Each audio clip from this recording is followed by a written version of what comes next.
There was never justice made under the name of the Mapuche. My sort of tribute honor to Crow women. When we want some change, that we got to be that change.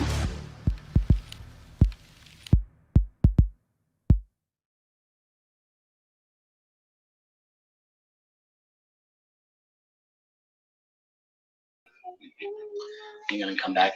Bonishi, Suguli. Thank you. One day I'll stay. Today's a good day. Today's a good day that we're here on this land that our ancestors were once walked on, and spiritually still walk on today. And we thank you for letting us younger generation be able to walk in your footsteps on the same ground that you walked on. And for that, we thank you. We thank you so much for everything that you give us, all these blessings you give us. Every day we see these blessings, and sometimes people don't realize those blessings are there in front of them. And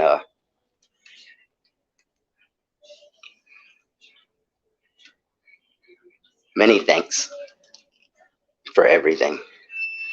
Oh.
Giovanni, and thank you, Leonard, Giovanni, and Nikita. And welcome to day 2 of Indigenous Peoples Day Convergence 2021. We're here to educate, to celebrate, and be in solidarity with all our Indigenous brothers and sisters. We are the Greater Cincinnati Native American Coalition, and we exist to advocate, organize, and educate around Indigenous issues. We are coming to you live from unceded lands of the Osage, the Miami, and the Shawnee Nations here in Cincinnati, Ohio. For those of you who are joining for the first time this weekend, as we stream from GNC, as we stream live from GCNAC in Cincinnati, Ohio's first all-Indigenous art exhibit in celebration of this year's Indigenous Peoples Day. We were able to sit down with many of the artists, and we will be showing you clips from those interviews throughout the afternoon. Before we begin, let's run through the agenda. We're going to begin with an interview with one of our artists and then introduce our first speaker, Walt Poirier, the owner and creative director of Nakota Designs and executive director of the Stronghold Society. He will be speaking about his nonprofit work dedicated to instilling hope and supporting youth movements through life call to action campaigns. Following Walt will be our next speaker, Tala Muhammad Ali, the Muslim chaplain and assistant director of the Interfaith Program in Cincinnati. Our next speaker will be Shepherd Sotsi, who is Dene, and fourth gender. And our closing speaker will be the renowned Gary Farmer. Welcome everybody to Indigenous Peoples Day Convergence 2021. We're going to hop right in. Let's shoot over to comedic actor Homer Shadowheart, who is with us currently at Cincinnati Indigenous Peoples Day art exhibit located in the 21C Cincinnati Art Museum. Hi, I'm Homer Shadowheart from GCNAC, Greater Cincinnati Native American Coalition. I'm going to run you through a couple of the artists that we're going to show interviews for later today. If you could just follow me.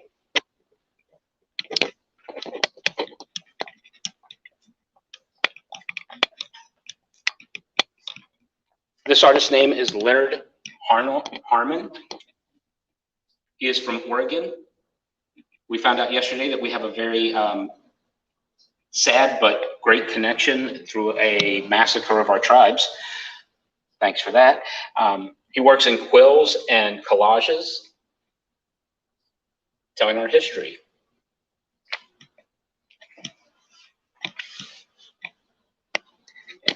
Follow me, please.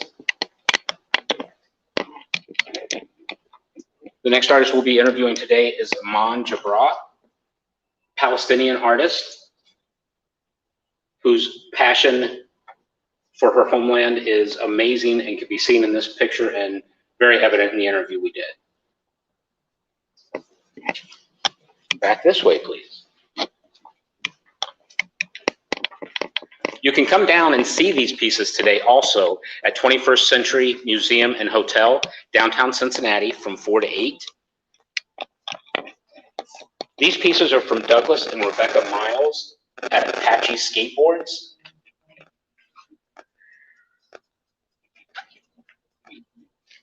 Douglas and I had a very nice talk, and you'll be able to see that later this afternoon.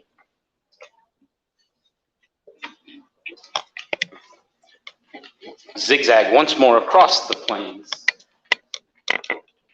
through the trees and dresses, to Larkin Orchid. Larkin does nature photography. He is Cherokee. And again, I will tell you, this is my favorite piece that we have this weekend. Looking at this, I just feel like I'm in the field with the buffalo, having fun. Larkin and I spoke also, which you will see later today. Again, you can come here all afternoon up until 8 p.m., 21st Century Museum and Hotel, see all of these beautiful pieces and more that we showcased yesterday. Come down, see us, say hi. We're all standing around doing stuff. Have a great day, and thank you. Thank you, Homer. We're looking forward to meeting these incredible artists. Let's hear from a couple of them now. Up first is Leonard Durham Harmon of the Lenape tribe of New Jersey and the Nanticoke tribe of Delaware.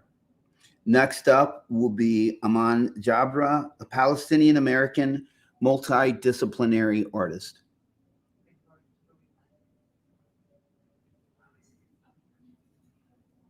So my name is Leonard Durham Harmon. I'm Nanticoke and also Lenape, Delaware. Thanks for being here. Thank you. We appreciate you coming out. We appreciate your work. Thank you very much. Tell us a little bit about your work. What is your main medium? So I do mixed media quill work, and I also do mixed media collage work. I use certain things, not just canvas, because everybody has canvas. I do things on canvas, but I also try to find also natural resources around to do my illustrations on. Cool. Yeah. Very cool. Tell me, what is your favorite piece that you brought with you? My favorite piece that I brought with me is actually called Aunt Winona's Nephew. And there's a kind of a long story behind it, but that's probably my favorite piece that I've brought today. Okay, cool. And you came out here today from Oregon? Siletz, Oregon, yes. Siletz, Oregon. Mm-hmm. And what nation? That is this Confederated tribe of Siletz, but I'm Lenape, Delaware. Okay. So I just happen to live in that community now. Right, I got you. What message would you like to send with your work? Everybody uses the same one, we're still here, you know? I don't like that. We've always been here. Right. So there's no point in saying we're still here because we've been here since the beginning. So with the message that I like to put out there, especially with my collage work, is things that are still happening to this day, but is blinded by the media. They don't show any of that stuff. And with a lot of my collage work, I get a lot of material from the 1940s and 1950s out of old National Geographics. And who would think that they would put so much racism about us in those magazines back then? But that's where I get a lot of my material for. And I want people to realize where that material came from. You know, so I tell everybody where I get my stuff from to make my work. That's awesome. Yeah. That's great. That's a good message too. Yeah. Because the same things we saw in the 40s and 50s we have seen in the last 5-6 years. Right. And it's, are you hoping your pieces can bring more of that to light, maybe show that we need to unite? Right. I really pray that. I hope my work, you know, I have gotten a lot of hate because of my work. It's not been all good. I understand that very well. But the way that I look at it is good. Maybe that's good that they do hate it because it's opening their eyes. That means I touched them, you know? So, damn you for making somebody think. That's the last thing any of us want to do. Yeah. Especially, never mind. Shouldn't say that. I'm sorry.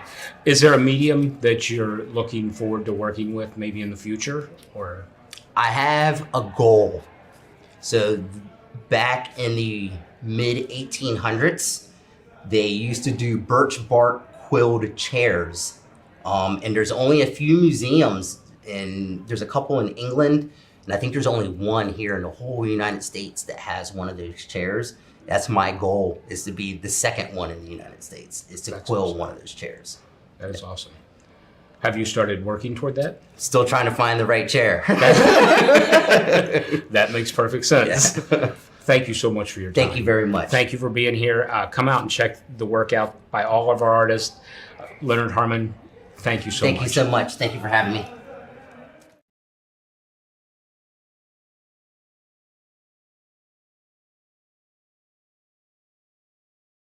To Aman Jabra. Hi. Hi, how are you today? I'm good. How are you? I'm doing well. You having a good evening? Yeah. The exhibition is great. Good. Glad you like it. Love your pieces too. It's very lively out there. Yeah, well, that's good. I've been in here all night, so we're done. Maybe I'll go out. Yeah. So what are the 3 layers presented in your work? Okay, so my work is about Palestine. Mm-hmm. I felt like that's very straightforward and direct. It's called 3 factors, and those 3 factors or 3 layers are the text and the national Palestinian scarf, which is about confirming identity. And then you have the thorns and the barbed fence, which is about the painful environment. And then you have the chair and the woman who's sitting on that chair behind the fence. And that is about waiting and time. Waiting like to see what is the future holding for Palestine, or those people who are still in Palestine. Oftentimes they do wonder when will it ever change and what is the future going to hold. I feel like this one common thing is that we're all just waiting. Yeah. Yeah, I can understand that. Thank you. What do thorns mean to you? Thorns to me symbolize the Palestinian struggle. Throughout my career and art journey, I've been researching about thorns a lot after the first time I chose to work with thorns.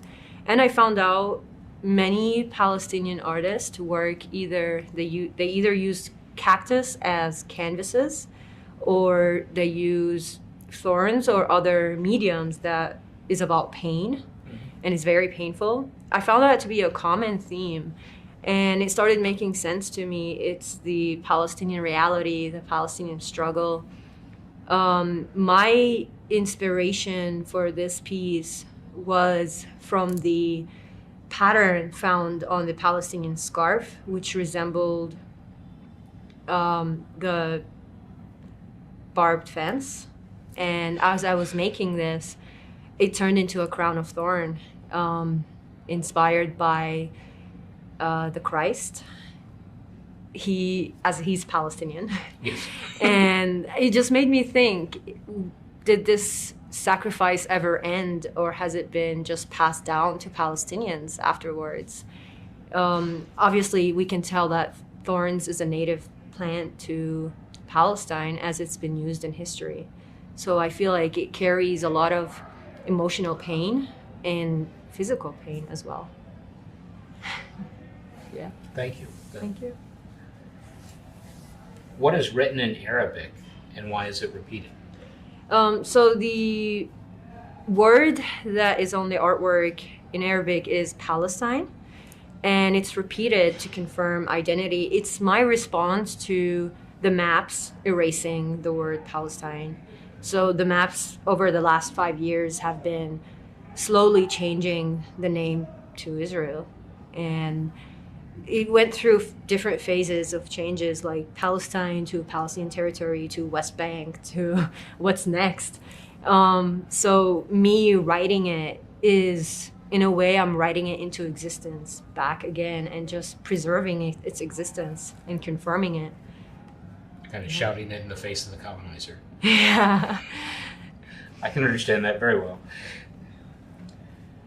Did you feel you have to explain your work? Sometimes, yeah.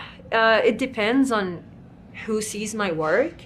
I've noticed that, for example, when I post my work on Instagram, a lot of my Palestinian colleagues, they directly and immediately understand my work. From their feedback, they seem to understand my work without any interpretation. But for my non-Palestinian colleagues, I found that I sometimes need to explain what each thing means. And I feel like it's due to the lack of exposure to Palestinian art and Palestinian artists, because Palestinian art carries so much symbolism. And if you understand the art history, then you will learn its symbolism and what each symbol means in the artworks. Do you feel when you're explaining it, you're doing your part to educate them? Yeah, definitely. I feel like it's a blessing. It's a blessing and a not blessing that I'm here. And a curse. Yeah, like I would love to be home. I don't want to be anywhere but home. But sometimes I feel like it's a blessing that I'm here and I'm giving exposure to Palestinian art, and I'm trying to bring Palestinian artists here, their work, and bring more exposure and give workshops about Palestinian art symbolism. So there's work to do. Yeah, yeah. What do the background colors symbolize? The background color is yellowish to orangish, and it's supposed to resemble sand. I actually don't live in a desert, but growing up here, the one question I kept getting asked, how is living in a desert like? And there's this stereotype that all Arabs live in a desert, but where I live, it's a mountain area and we are surrounded by beautiful olive trees. But it became an unchosen identity type that being Arab is associated with the sand and with the desert. So I'm exploring these color palettes of sand and skin tan. I'm trying to explore now like different shades of brown of the mountains and the olive colors. Yeah. That's cool. Thank you. Is there a medium you would like to work in that you aren't currently? Yeah, I would love to turn my work into printmaking. I feel like that would be a strength to my work. So I'm definitely gonna try and tap into that realm. That's cool. Thank you very Thank much you. for your time. Yeah, thank you. Been talking to Aman Jabro. Thank you very much. Enjoy the evening, and thanks for taking your time to be with us tonight. Thank you.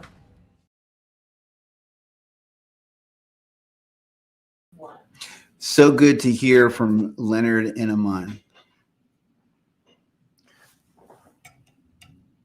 Our first speaker of the day is Walt Poirier, who is Oglala Lakota from the Pine Ridge Reservation in South Dakota. He is the owner and creative director of Lakota Designs and executive director of the Stronghold Society nonprofit, which is dedicated to instilling hope and supporting Indigenous youth movements through the Live Life Call to Action campaigns. Welcome, Walt. Hey, everybody. It's an honor to be here.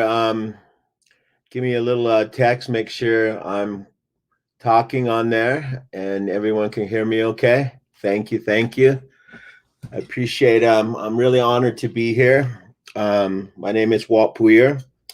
I am Oglala Lakota. I'm from the Pine Ridge Reservation in South Dakota.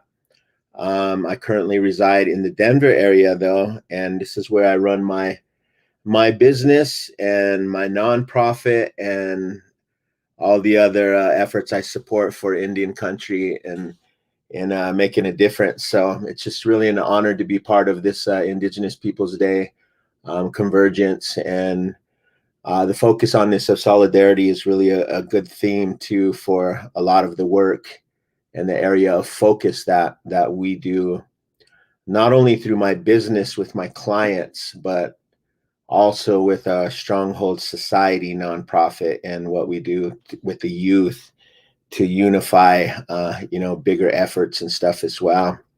So my Lakota Designs background, I've been doing design work. It's basically advertising, design, and graphics and that type of work, but 95% of my clients are Native businesses, and a lot of them are nonprofits, and they're nonprofits that are getting out there and making a difference in Native country throughout. So there's a lot of good efforts out there, and I'm proud to be a part of these efforts and all they're doing to make a difference in Native country. So, I mean, we do that through so many different angles. We do it through, we call these Live Life Call to Action campaigns for our nonprofit, but we also do it through youth movements, language revitalization, ending domestic violence, defending childhood initiatives, healthy food initiatives, support of a lot of feminine energy outlooks, and just many, many other angles on that as well to do bigger outreach. So we take on a range of clients to do this, and very interesting projects come out of that too, with these clients and all their efforts. So it's so good to see what's happening across Native country with this type of work, and it's really powerful to see, and it's really an honor to be a part of it. So we start right from the beginning with them on things when they're just starting, and we begin with the logo identity, and we create logos for multiple nonprofits that are doing this, and we start with that logo, and then we create their identity, which we create a identity strategy of what we call the message, the look, the voice, and the brand, or the production aspect of a brand. And that helps people to recognize, who they are and what they're about, right from the get-go at that single logo. And then we take it further from there, and we create all their materials to be branded together to get that identity noticed as well.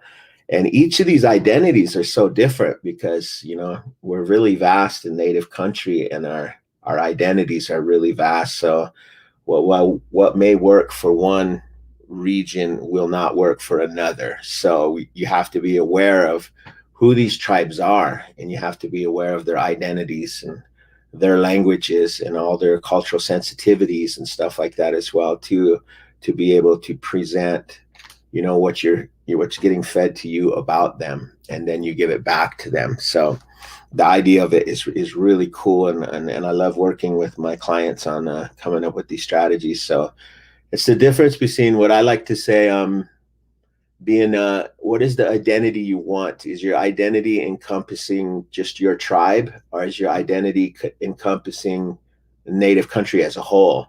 So we say that it's either a tribal specific identity or it's a native specific identity, which means it can encompass more. And in some cases, it's region specific. So like if I'm doing a tourism campaign for Montana tribes, that's a really region specific identity for the multiple tribes in that region too. So you got to really think these things through and really get the right identities on them, though. But it's cool when you see the bigger outreach, especially when it is a region specific identity in a project, because all of these tribes are literally, they're coming together. They're coming together with this, common interest, and they want to do big for their region. So those are really cool projects to work on. And then the individual tribes projects are really powerful to work on as well, because you're focusing on them, you're focusing on their tribe's identity, and so on and so on. So that type of work with my Nakota designs, advertising design and graphics is pretty powerful. I'm Oglala Lakota, but we also have Nakota blood in my family tree, and that's why I go with Nakota designs.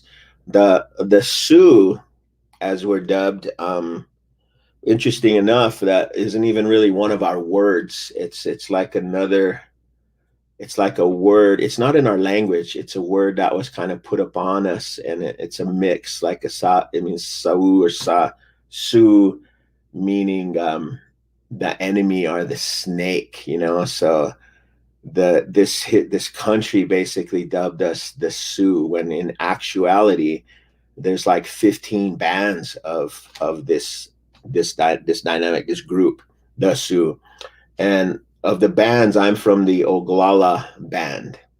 And of the bands, they speak 3 dialects: Lakota, Dakota, Nakota. So interesting enough, I'm a part of a Tiswecha Tioshbe nonprofit as well. And we do language work. And we just finished this past weekend. Actually, we just finished yesterday the Lakota, Dakota, Nakota Language Summit, which was a huge success in the Black Hills. And it was really awesome because it was done with so many safety protocols and stuff, but it was really done because our elders really wanted it. Our elders really wanted to get back to that preserving of our language and that sharing of our language practices and stuff too. So we made it really safe for them and made it able to come back, and it was phenomenal from what I'm getting on it. It's one of many nonprofits I support, and I couldn't be there on it, but I did get some reports back, and it was really successful. So the Lakota, Dakota, Nakota nations is where I'm from up there, and we do a lot of phenomenal work up there.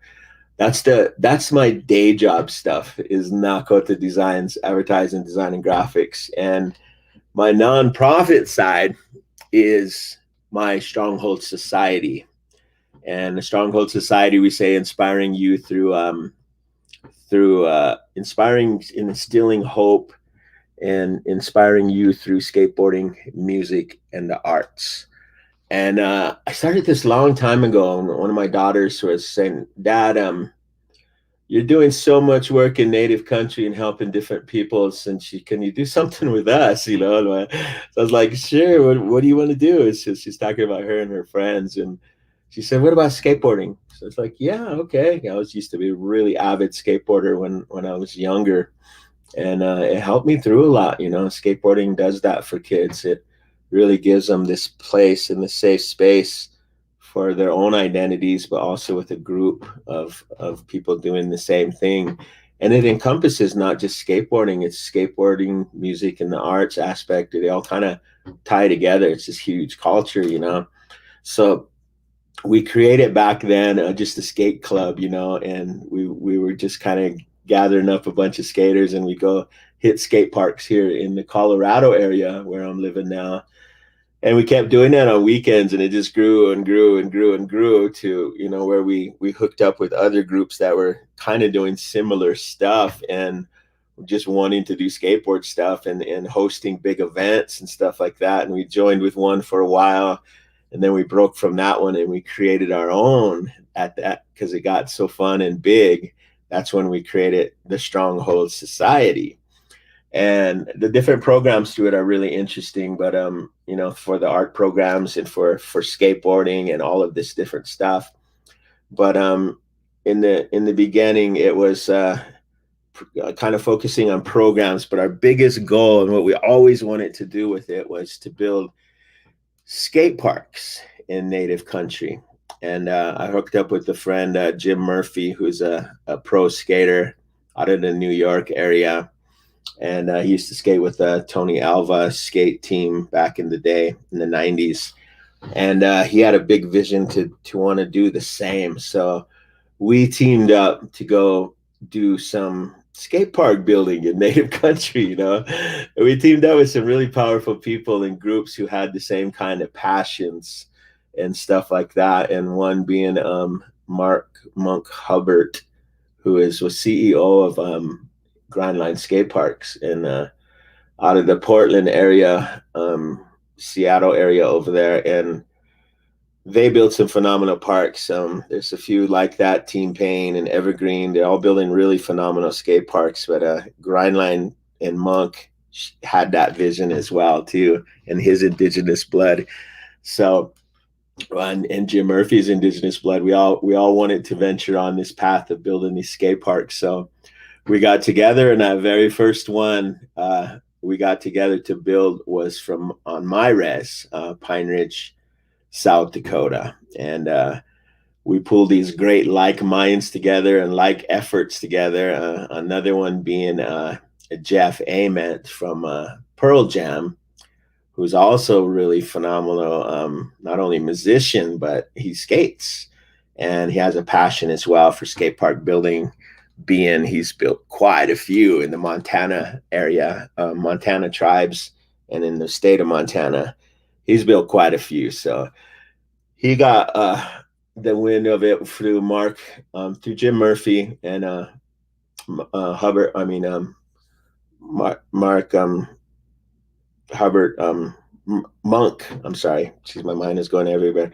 My brother Monk, who's really really a badass individual, really such a good person. And Jeff got on board, and we started building this skate park in Pine Ridge, man. And some others came on board with it as well. Tony Hawk Foundation and Ben Harper and Vans jumped on. So we had some good people coming behind it, and we built that first skate park through Stronghold Society in Pine Ridge, and followed up with that with a couple of other, one more in the Manderson district of Wounded Knee. And now we got this plans to do more, even with through in Wounded Knee, as well as Standing Rock, Crow Country. And literally we have like 30 tribes want a skate park now. So we got a lot of moving to do to accomplish this, and you know, build up our capabilities so we can pull this off. But that's the bigger part of Stronghold Society's outreach is building these skate parks. But I think to stay on the theme and topic of the day here for you all is, you know, the solidarity aspect is, again, it's just people who gather together on a common interest. And in this case, it's a lot of people gathering together for the sake of our youth and helping our youth to create these safe spaces for our youth. So that's what we see with this solidarity aspect with Stronghold Society and the work and the range of people that are coming together to do this work. So it's just a beautiful thing to see when it comes together, and it's phenomenal to see how many people it reaches out to. And over the years, it just got bigger and bigger and bigger and bigger.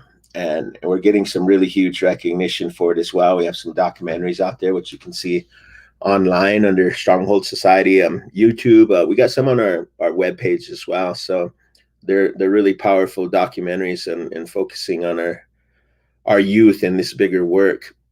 But there's one documentary that hasn't really been told there yet.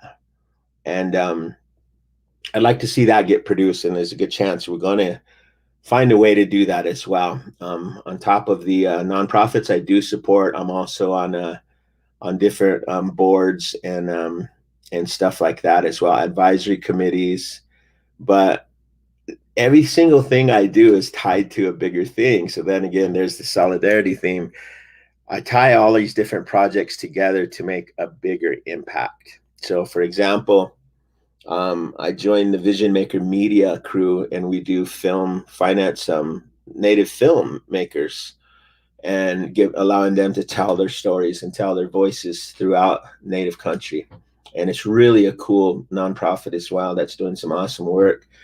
And I'm the vice chair with that group now too. But it's interesting to watch this and see this to help my mind even develop the bigger picture, what I would like to do for Stronghold Society's next level of what's that story, what's that next story, which I'll share with you here in a hot second. But so that also tied me to a group in Boulder, Colorado called Pyatt Studios architectural firm.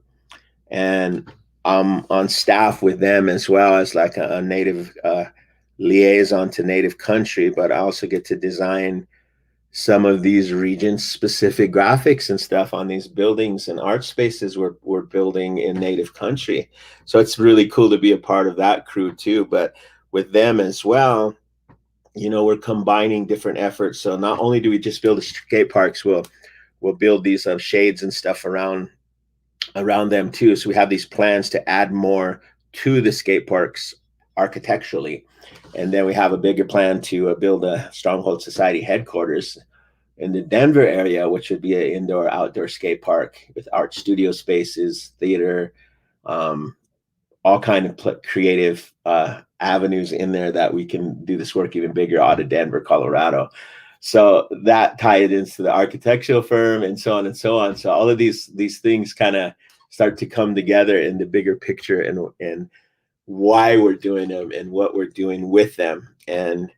But the biggest picture of them all is the focus on our youth and who they are and the time frame that they're living in and so on. One second here. I had to get a drink of water, sorry. But it's exciting to run with our youth because I get so inspired by them. You know, we kind of started off thinking we'll help inspire our youth, but in the end, they're the ones inspiring us to want to do more too and get them involved in this bigger picture aspect of who they are and the importance of their identities in native country and how that works. So for example, in Lakota country, our focus is so we got these big skate parks built there, and then we come up there and we do these events with them, and we'll have our projects, or we'll bring in musicians and stuff like that, and just have a really beautiful day. So we have these one gathering skate for life events. Denver had a huge one. We pulled off a big one here. We had native youth coming from around the country. We helped fund a lot of them to get here, and we wanted them to see how rich the skate culture is in Colorado. I mean, Colorado has so many skate parks, and they say we have more skate parks per capita than any state in the United States. So it's really interesting to see how that. And I'm having a weird thing happen on my computer here. Sorry, I'll get rid of this. But they converged here to Denver for our one gathering skate for life. I mean, we had a tribe from all the way from Florida. The Seminoles came. We had a lot of tribes from up north, and then we had a lot of tribes coming from down south in New Mexico and in Arizona, and there was even a group from Portland came in for this big event in Denver. So it was a convergence of all these tribes at a skate event at the downtown Denver skate park. And it was so fun, man. We had about 5,000 people ended up attending that event. We had about 45 booths in the street, and we had the city's biggest stage. We had like 9-10 bands rocking that stage all day long, and it was just really exciting to see our youth getting to have such a fun and rad day in downtown Denver. And it was really neat because the place we gathered is where the South Platte and the Cherry Creek meet. The South Platte River and the Cherry Creek meet in Denver. They converge in this area that historically used to be a gathering place for Native tribes in Denver. Before Denver was this big city, it used to be this huge like marketplace for tribes. And it was right there, run by Chief Little Raven, who was an Arapaho. So that was all Arapaho territory. This whole area was pretty much that at that time.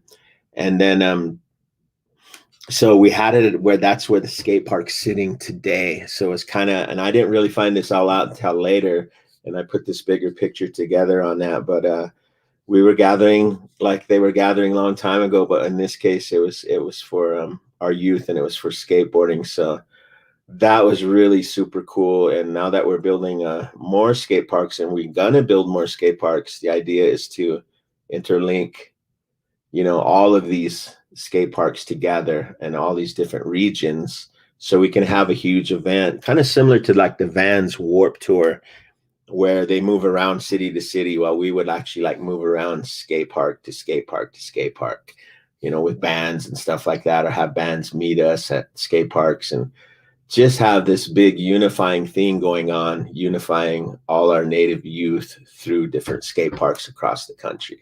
So that's a really cool dream about it, and that bigger picture of it, but that ties into the bigger picture of who they are.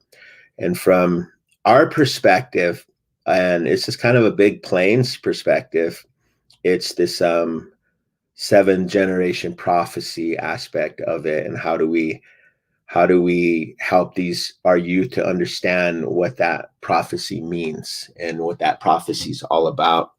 So we do all of these different things with them, and at the same time we're talking to them about that 7-generation prophecy and how they fit into it and who they are and how that fits them. And there's different perspectives of how that 7th-generation prophecy works, and one of which is it's this current generation of youth, and it's them and the next 7 generations to come are tasked with basically awakening humanity to the connectivity to the indigenous knowledge of Native country.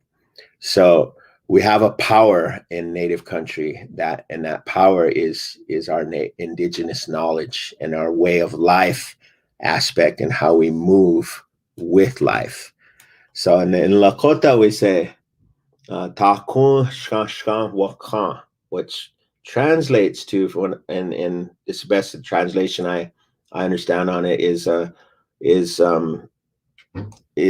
something holy moves, something holy is moving. So that shkan shkan is that life space, that space between you and I, and to and through us. That space is shkan shkan. It's simply life space, life's movement, life, it moves. And when you learn to see that space, you learn to move with that space, you can then learn to influence that space. So and there's that saying, I always say this a lot, and I always joke, I repeat myself a lot too. So some of you heard me talk before. I'm probably repeating a few things here, but I jokingly tell myself, I feel like I'm the leader of the Department of Redundancy Department. But the repeating of it is what brands it too, is what brands the message. So sometimes it's really helpful to kind of have that repetitiveness, to have it brand in the mindset about what we're trying to talk about. So it's this aspect of, you're not a human on a spiritual journey, you're a spirit on a human journey.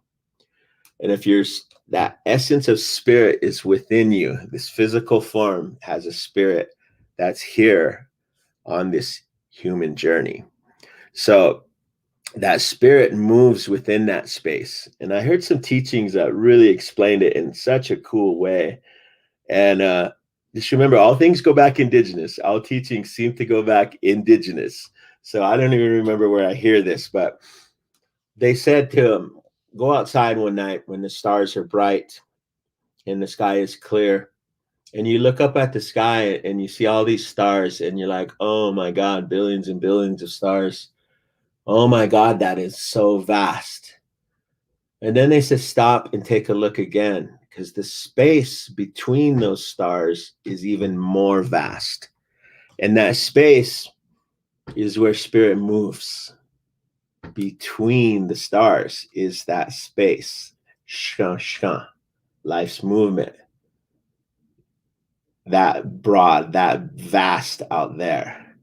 Now you turn that whole thing internally within yourself, your molecules, your atoms, everything within your structure, and you say, oh my God, billions and billions of molecules. That, my God, that's fast. And then they say, look again. Space between those molecules and the atoms is even more vast. And in that space is where spirits move. So it's universal out there, and it's universal in here. So in that space is where the spirits of our loved ones move. The spirits of all of life, everything that is, moves. Our spirit is in that space as well, to and through us, and it moves in that space. So it's really powerful to think that way about yourself. You know, you're a spirit on a human journey, you know, and you start to think, wow, what does that really mean? You know, why am I here? What is that purpose of my spirit being here? And that ability to recognize and move within that space. And if you can learn to, again, you learn to see that life space, you learn to move with that life space, you can learn to influence that life space. So it's vibrational energy. It's vibrational healing. You know, if we could literally vibrate our molecules moving within that space, we'll just become healthier human beings, you know. And this is indigenous knowledge. This is our healing practices. This is how we learn to heal ourselves.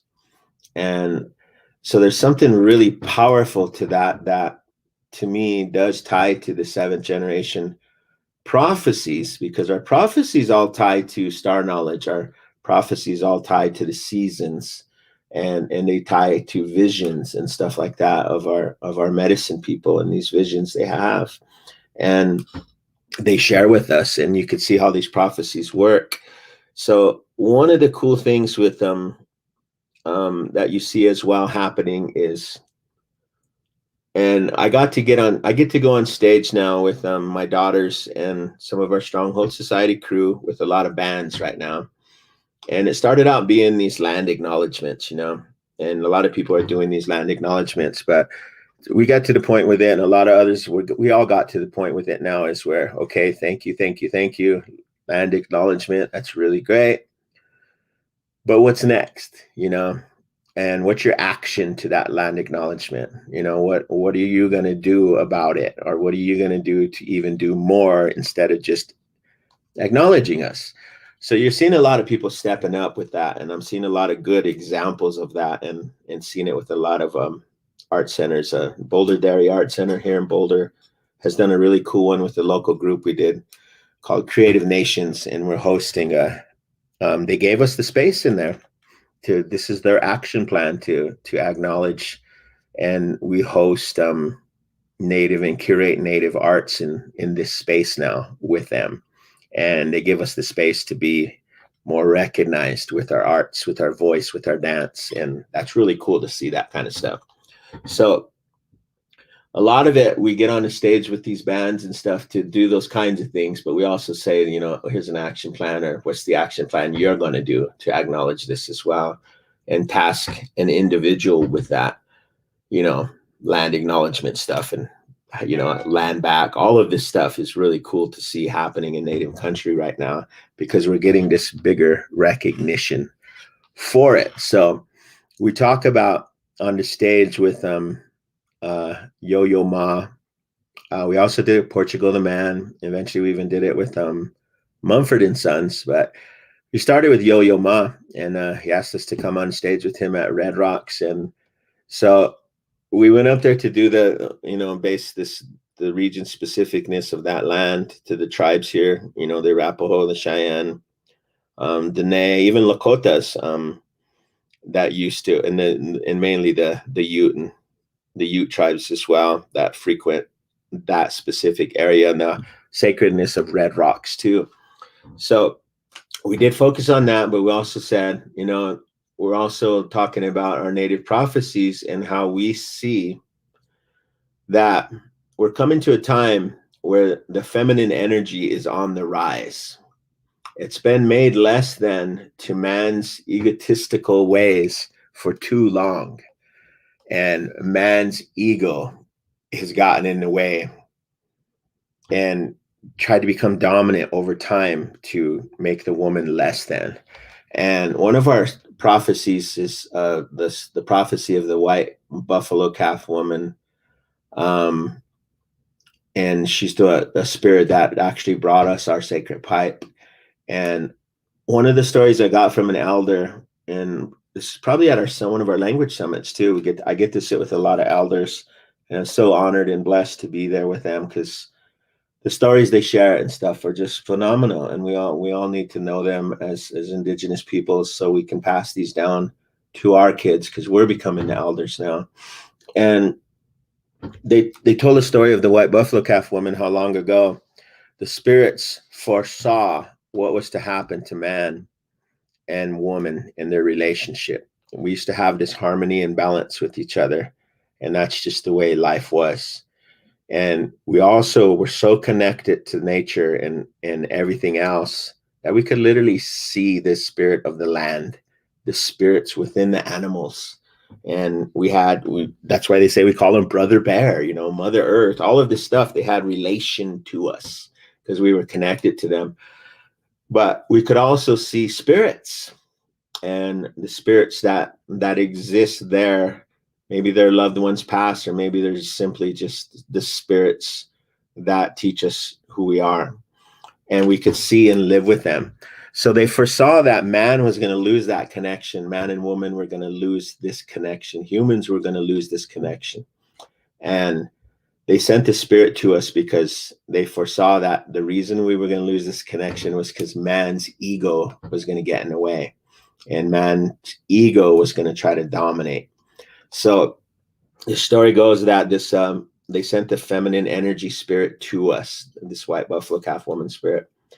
And in sending her to us, she also brought these gifts to us that became our sacred pipe and our teachings within the sweat lodge, within the Sundance. And the 7 teachings she gave us, like when a young girl becomes a woman, when a young boy becomes a man, the throwing of the ball, the society ceremonies, keeping of the soul ceremony. She brought us ceremonies to hang on to. And she said, you're going to need these through these tough times to come to stay connected to us, because you're going to no longer be able to see us. And so the spirits foresaw that was going to happen to us. So if we had these tools, so to speak, in these ceremonial ways, so to speak, to stay connected to them, and that she would, they would return one day. So as she told them this, and she taught us these gifts, and she gave us these things, and gave us that original pipe, which really does still exist today.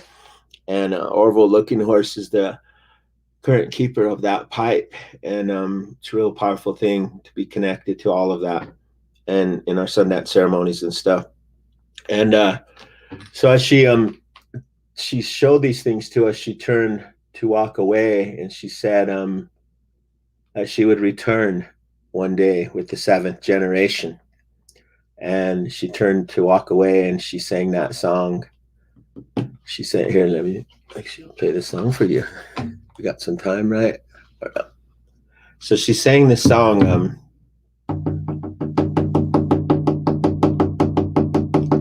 Oh ya te wa maya kapa Oya te wa maya kapa le chanu pa kile wakayelo. Oya te wa maya kapa yo hai. Oya te wa maya kapa. Oya te wa maya kapa. Le chanu pa kile wakayela. Oya te yani piktela. Hi. So she sang that song to us for our pipe, and she turned to walk away. She turned into a white buffalo, and she ran over the hill. So there's different interpretations also of the seventh generation and when and how it hit, but they all kind of share the same timeline, and timeline in spirit realms kind of a lot bigger than we think too, or when we're capable of even thinking. So the belief though is that there was one particular white buffalo born in Wisconsin, and I believe it was 1992, 93, somewhere around there. But this particular buffalo, they say, and I've seen some photos on it, so it looks really interesting, and it might really be worth digging even deeper into. But that's a whole nother thing, and I'm focused on the seventh generation thing. But this particular buffalo, they even said, when it was born, a lot of people recognized that it was different. It wasn't an albino. It was a different buffalo, and even over time, what happened is when it was born, a lot of medicine people went to this guy's ranch. This white guy in Wisconsin had this white buffalo, and all these natives are showing up to honor this buffalo and welcome, one of our most powerful prophecies ever. But he let it happen and let it be what it needed to be, from what I understand. And then, so I think even Orville, our keeper of our pipe, actually went there too. But they say that this particular buffalo in 1 year's time actually turned, 1 year's time, the 4 seasons turned our 4 direction colors. They say it turned white. It was born white. It turned yellow. It turned red, and it turned black. And then I supposedly at the end of that year, it turned brown, and it was like a normal buffalo. But they called it miracle. So that was to signify, from what a lot of us believe, was her return. The feminine energy is on the rise. This is the age of the daughters. The hoop began to mend again.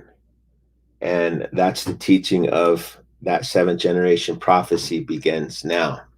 So it's this generation of youth, as powerful as they are, their numbers are crazy. I mean, on my res alone, we boast and talk about how, probably 50% of the tribe was like under 19 years old.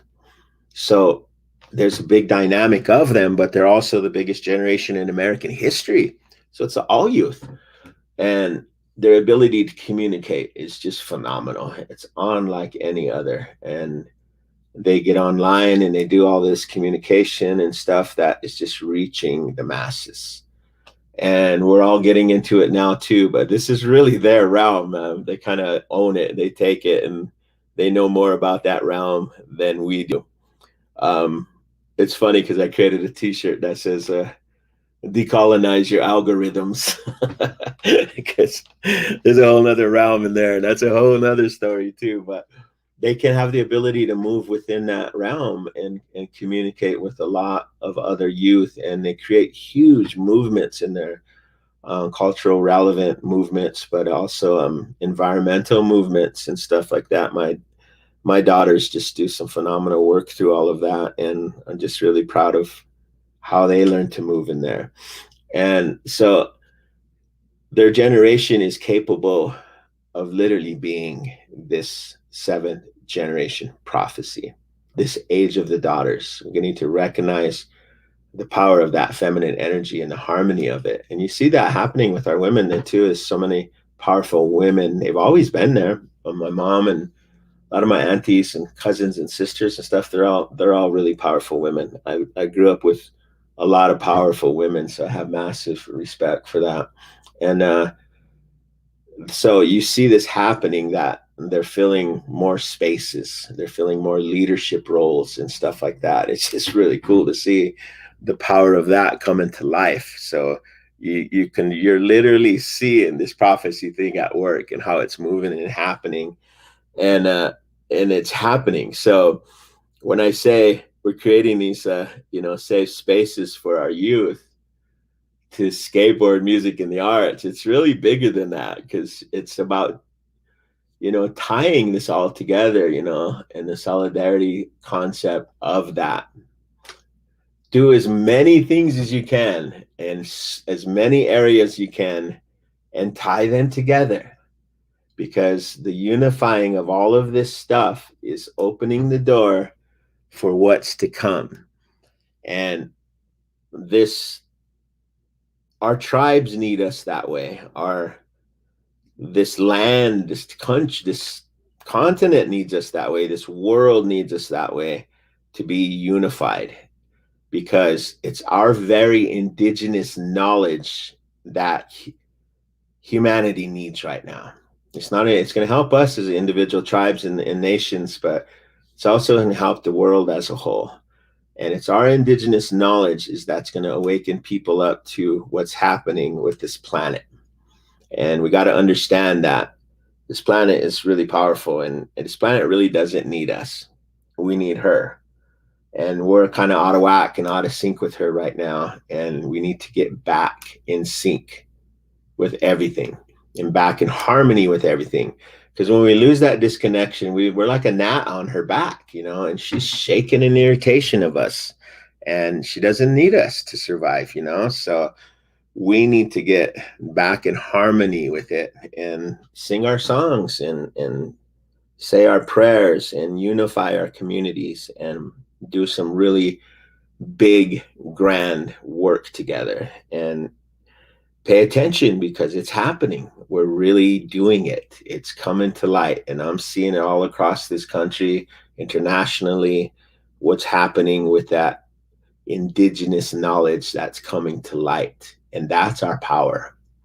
That's our superpower, is our indigenous knowledge. And it's a big thing that, the society needs. It's a big thing that this world needs. And it's just amazing to see how that all comes together and how that all moves. So that's the bigger story I'm talking about, that really hasn't been told yet from our perspective of the Stronghold Society. And we're gonna be working on that for the next couple years to come, and then even bigger. We're unifying some grand ideas right now. In Denver, we're pulling it off so cool. We're starting to see a unification of our tribes here in this community. And all the nonprofits and businesses that are here, they're starting to share more grand ideas together, and they're starting to unify together to do bigger things. So when we have a powwow, it's like everybody's set up there. They're all coming together to support each other's efforts as well.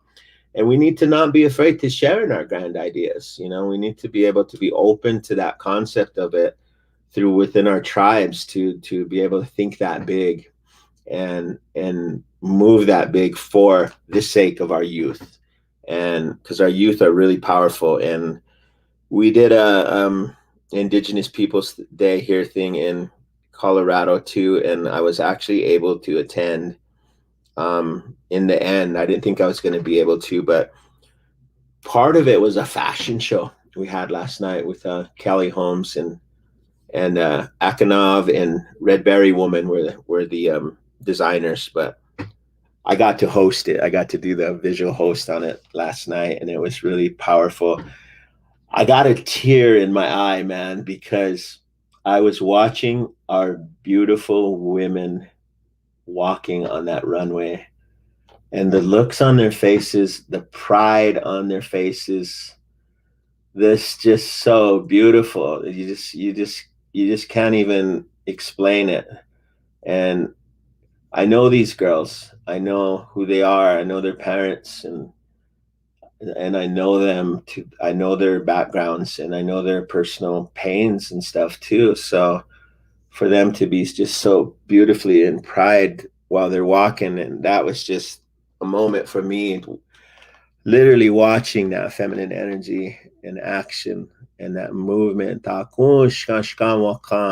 Something holy moves, and it was our girls, and it was our daughters. So it was, I can't even explain how I felt last night with them seeing that, because that's where we need to be. That's where we're heading, and it's a future for them, and it's a future for our grandkids and stuff too. So this is really a good thing that's come together, and how we're doing these Indigenous Peoples Days events and bringing ourselves to be recognized and stuff too. But what we gotta know and gotta think is Indigenous peoples is is every day. It's literally a movement for us to get our voices heard and stuff like that, and get into these spaces where we can tell our own stories. We can sing our own songs. Someone's not telling it for us or trying to do it for us. Our expression is ours, and to tell it is ours. And it's powerful and beautiful, our individual identities. I get to work with all of these identities throughout Native country, and what I learned from them is just, it's phenomenal to see. It's really a beautiful thing. And to hear our elders talk about them, we need to record our elders as much as we can. We need to record our languages just nonstop. We need to hear these stories that they give us and keep them for our families and our kids, and so they have these stories to tell in the days to come. But I honestly and truly do, really believe we are living in the most powerfulest time ever in the last, who knows, 3,000 years. Even ties to the Mayan calendar. The Mayan calendar, these people are saying the end of times.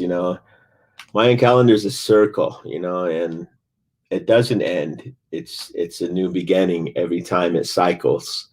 So it's a constant. So if we're at a recycling time of that, a new era of new things to come, then we are living in the most powerfulest time ever. So we just need to keep telling our kids this, and it doesn't seem like it right now because of COVID and being having to do things like this online now. We're in our kids' realm here though, and but we're able to share these stories in this realm.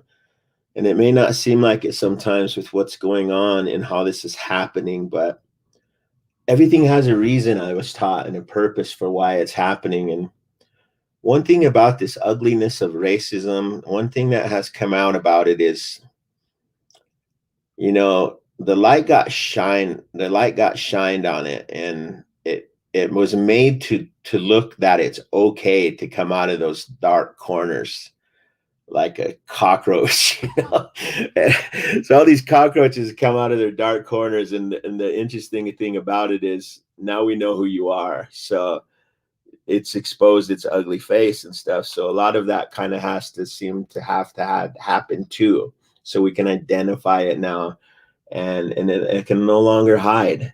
And we need to shake that tree up and give it healthier growth too, and show it a unifying voice, and show it a unifying way of life and a healthier way of being, that spirit to spirit connection. So something powerful is happening, man, and I could feel it in Native country. And every event I go to, every time I get a chance to talk like this and share just my crazy head, this is just thoughts coming from me and my gained knowledge along the way. I'm 57 years old now, and I learned a lot along this journey, and I'm still learning a lot. I like to say I'm at the youthful stage of my elderness. I still got a ways to go, but I got my uncles and my aunties and my mother, and they're still here and they're still teaching us to be better at what we do. And I turn around and share that with my kids. And now I have grandchildren too. So there's that bigger picture and that importance of why this is all happening and how this can all happen. So I just wanted to really share all of this with you, and so grateful to be asked to do this with you as well. I was actually running an event this morning, so I came to share some time with you here. After this, I'm going to go take out and finish up this event that we're having here and help them shut it down and stuff. But it's another beautiful event. So we need to keep having these expressive times and stuff like that too. And just keep sharing, So I want to share a song with you here. This is a song, one of our sacred songs. And I got some elders that I work with really closely with, and they give me the okay and honor to be able to share some of these songs with you.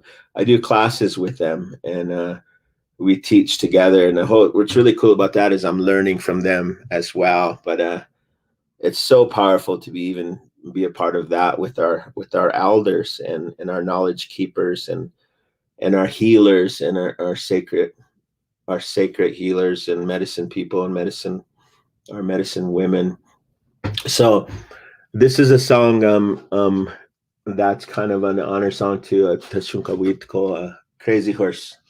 And I wanted to share this with you before we close this all down. I think I'm getting closer to my time here, but let me share this, and then we'll see where we're at, okay?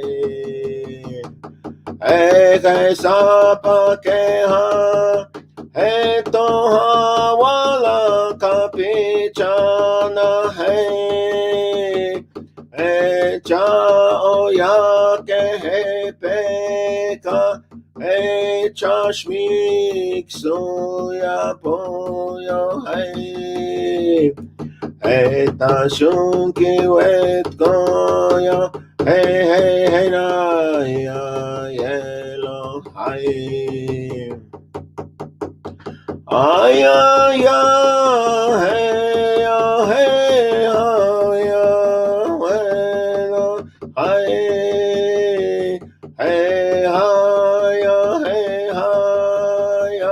ya hey ha hey hey lo hey hey ha ya hey hey ha hey hey lo hey hey kaisa pa ke ha hey to ha wala ka pichana hey hey cha o ya ke hey peka hey chashmik soya poyo hey hey tashuki wit koya hey hey na ya yelo hai yeah. Oh, pilatanka. So I wanted to share that with you as well on this beautiful day of our beautiful peoples, and just share to just keep moving, keep doing everything you can, keep connecting all these movements of everything you can. I always say sleep is overrated. Just got to keep doing and keep moving and keep doing all of this wonderful work you're doing out there. And then let's find ways to connect it. Let's find ways to make it even bigger. So it moves faster, and you start to see this unified thing happening in Native country that needs to happen. We're at a powerful time right now, and I see it taking place. A lot of us see it taking place. I know you probably see it taking place as well. So let's be excited. Let's be grateful, and let's take action. Let's move and do some of this powerful work together, and just support each other. Support each other. I have a relative who says that a lot. Support each other and love each other, and just keep doing it, and do it on a daily basis, and keep sharing with your youth, keep sharing with the kids, because they need it right now. So a lot of them are really kind of feeling like we're in fearful times, and we just need to reassure them that for us, this is a really powerful time, and it's a time for us to gather ourselves at the stronghold of our families and our communities. It seems like we're in dark times. It seems like we're in the storm, but gather at the strongholds of your family and communities and ride out the storm. Celebrate. The storm has its purpose. The storm has its place. And we sing our songs now. We get through this. We storytell. We share our grand ideas. And when the storm passes, we'll get renewal, rebirth, a cleansing, a clearer view at what's to come. So that's kind of our Stronghold Society philosophy, is to welcome that storm and honor it, and burn your sage, and burn your sweetgrass and stuff, and pray in a good way with your family, and know what's to come is going to be a beautiful thing. So it's going to be good. I'm really grateful for being here with you, and enjoying this time. It's been a little weird because I can't see any of you, but I feel you there, and I feel you all out there, and I hope this helps. And I hope it was good to hear, and I'm honored to share with you all we're gonna do, and let's do some stuff together. I'm ready. So you can reach us at strongholdsociety.com. We got Facebook, we got Instagram, and are either on Stronghold Society or Walt Puyer. I also have a Walt Puyer Arts on Instagram or something like that. But you can find me on any of those. So send me a message. Let me know what you thought, and let me know how we can help each other to do some bigger, better, and faster and grander work too. I think the more we're capable of doing that, and the more we share, the bigger things are going to happen, and it's going to happen. It's coming. So I thank you, and I just want to say thank you. Wopilatanka. Ohechita. Mitakase. All right. Thank you.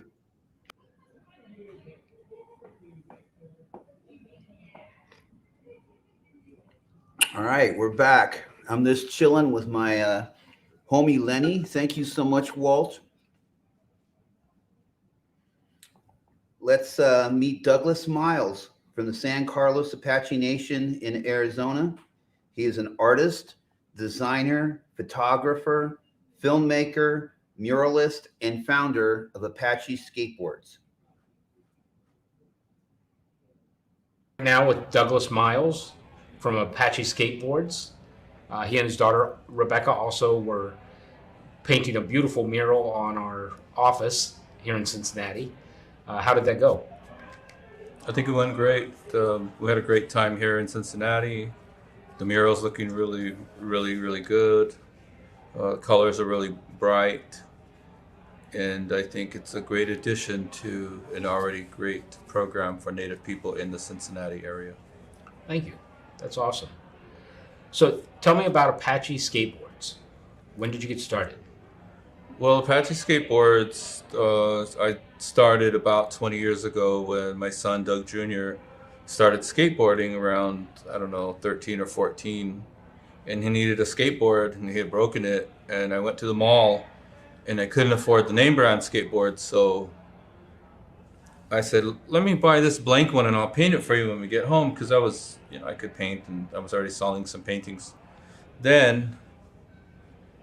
And he said, sure, Dad, it's okay. I just need a board. And so he took it out to the community, and I kind of knew what was going to happen. And he came back after skating all afternoon, and I said, what did your friends say? And he said, Dad, they all want one. And that's kind of how it started, because I started to think like, well, how do I do this? Like, I can't paint one for every kid. So Yeah. That's cool though. You started a brand for your family basically. pretty much, yeah, pretty much. Are skateboards your only medium or just your favorite medium? No, I made started the skateboards. I still have the brand. I still print them. But right now I'm doing a lot of public art. As we talked about, I've been doing a lot of murals. After this week, I'll be doing a mural residency at ASU in Tempe, Arizona. So I'll be there for a week. I'm doing a small hotel in Tucson, Arizona next weekend. And then I'm working on going back to Miami to the Wynwood Walls, to paint in Wynwood Walls in Miami, which is a really big street art neighborhood. So, I'm doing a lot of murals, but I also do a lot of photography and film work as well. Okay, that's cool. What's your favorite medium? I think right now my favorite medium is Instagram. Okay, that makes sense. I think that's everyone's favorite medium.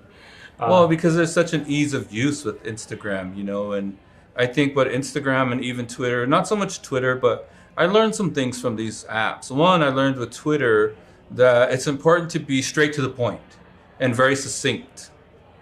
Because Twitter originally they only let you use 147 characters. And with Instagram, I learned that people will like you or follow your Instagram if you can kind of take a semi-decent photo. Because in the beginning, that's all it was. It's more an instinctual thing. You could like it or not like it. You're just scrolling, liking pictures, and you're not even really thinking about it half the time. Oh, it's a hummingbird, that's pretty, I like it. Oh, it's a pretty lady, that's pretty, I like it. Oh, it's a happy little baby in the water, oh, that's cute, I like it. And you don't really think about it. And I think at the beginning, people didn't really even read the captions so much.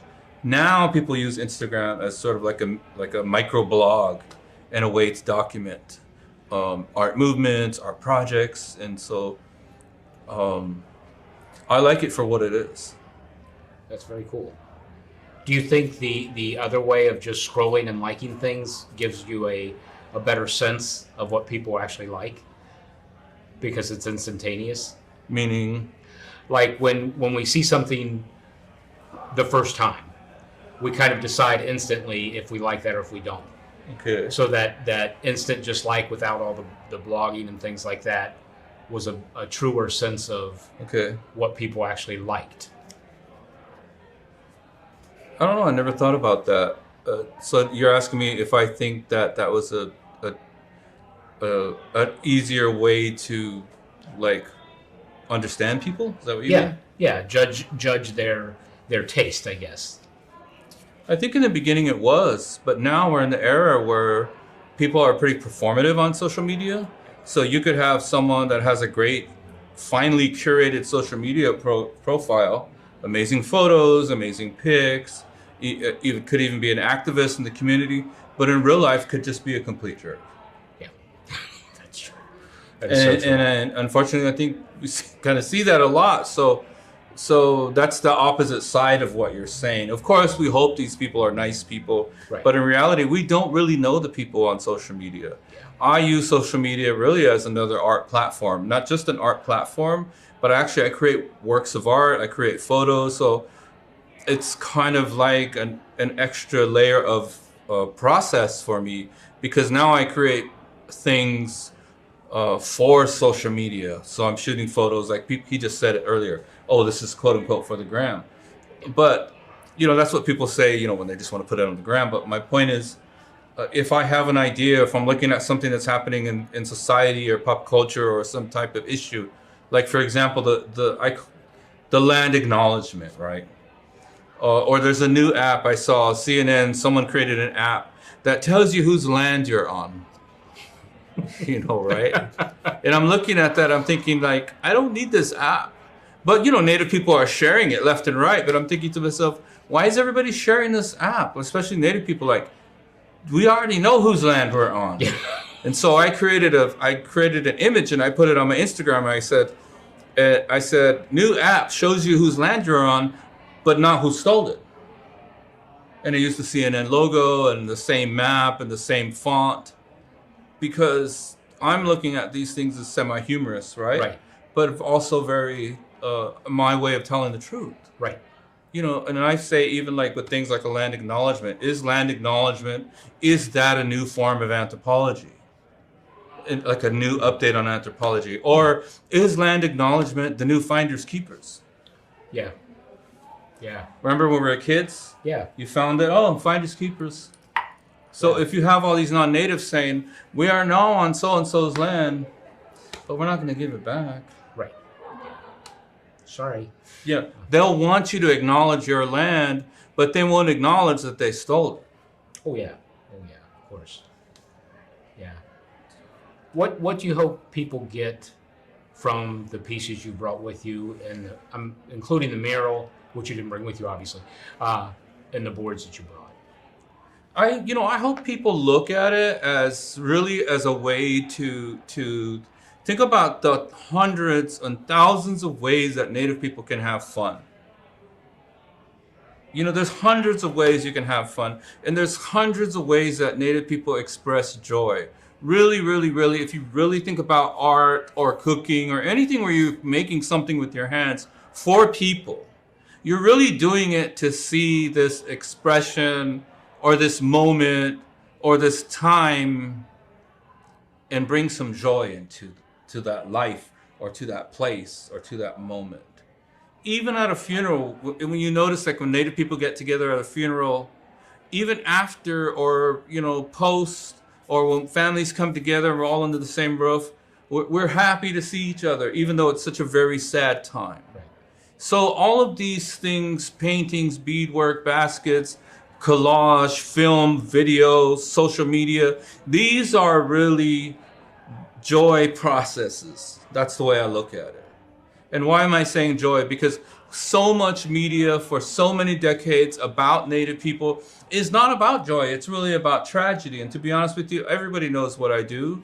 I'm a muralist. I started Apache Skateboards. But I say this, we don't want pity and I don't want pity. Yeah, I work on the res. Yes, I work with young Native kids on the res. I don't want pity, I want respect. That's not my narrative. Well said.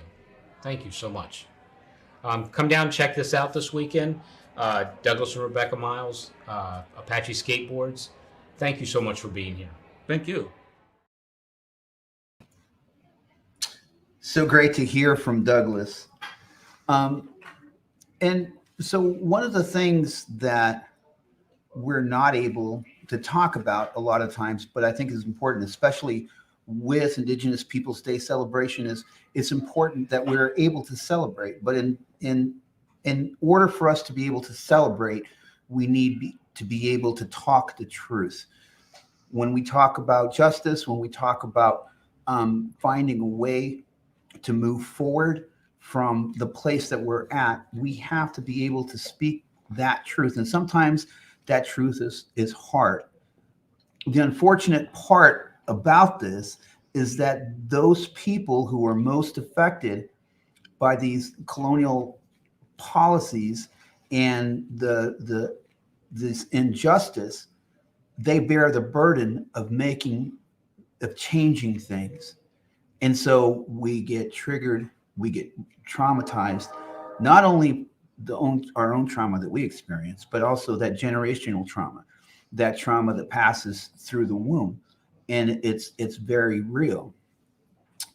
So my co-host for the rest of the night is Irene Bedard. And was there anything else that we missed that we needed to talk about? Well, I was really glad to hear Douglas and Walt, both such amazing people who do amazing work for our community, for their community and our community at large. And then because of that, it's this celebration of joy. We have Douglas was just talking about how the media has a tendency to show the negative, and I think that we have so many amazing positive stories to tell. Right. And I think that we're also we have a lot of stories that are yet to be told, that I think that so much has not been understood or taught. And I think that a lot of times when we communicate and people can listen and hear it and take it in, then we can move on to a better spot. So Right. my tribe, my NUPAC values are one of the number ones that I love is humor. And, no matter what, it's our humor and our sense of joy and life and celebration and community that has given us the perseverance to survive. Right. And so therefore, no matter how upset, or traumatized, I've always made the decision to, not always, but I continue to go back to that happiness is a choice, and I choose happiness and joy. Yeah, that's a great choice. And that's one of the things that I always try and remember is that, we do have the choice to how we want to how we want to walk through this, and things do affect us, but we can choose to the best of our ability to continue to move forward. And a lot of times I talk with non-native people, and they go through this whole laundry list of all the atrocities that have happened to native people. And then they're like, how do you walk through life and not be angry? And I'm like, that would be a really horrible existence, to be angry all the time. And yes, there's always been that struggle, but that's what makes us who we are. And that's what gives us the strength to do those things, to move forward, and to be those people who our ancestors needed us to be. They went through those things so that we would be strong enough to get through this right now. So, and so right now, we're going to hear from Tala Muhammad Ali. And Tala, who has been an active organizer in the movements against the invasion and occupation of Iraq, Palestinian rights and liberation, and was a critical ally at Standing Rock, as well as for the rights, lives, and liberation of Black and Indigenous peoples. I've known Tala for a while. She was it was amazing to be standing next to her in Standing Rock, and she took as much as all of the Indigenous Native people that were there. There's a clanship, there's a relationship as far as the structure of her Indigenous people. It's so amazing when you compare it side by side with our communities. So next speaker, Tala Ali.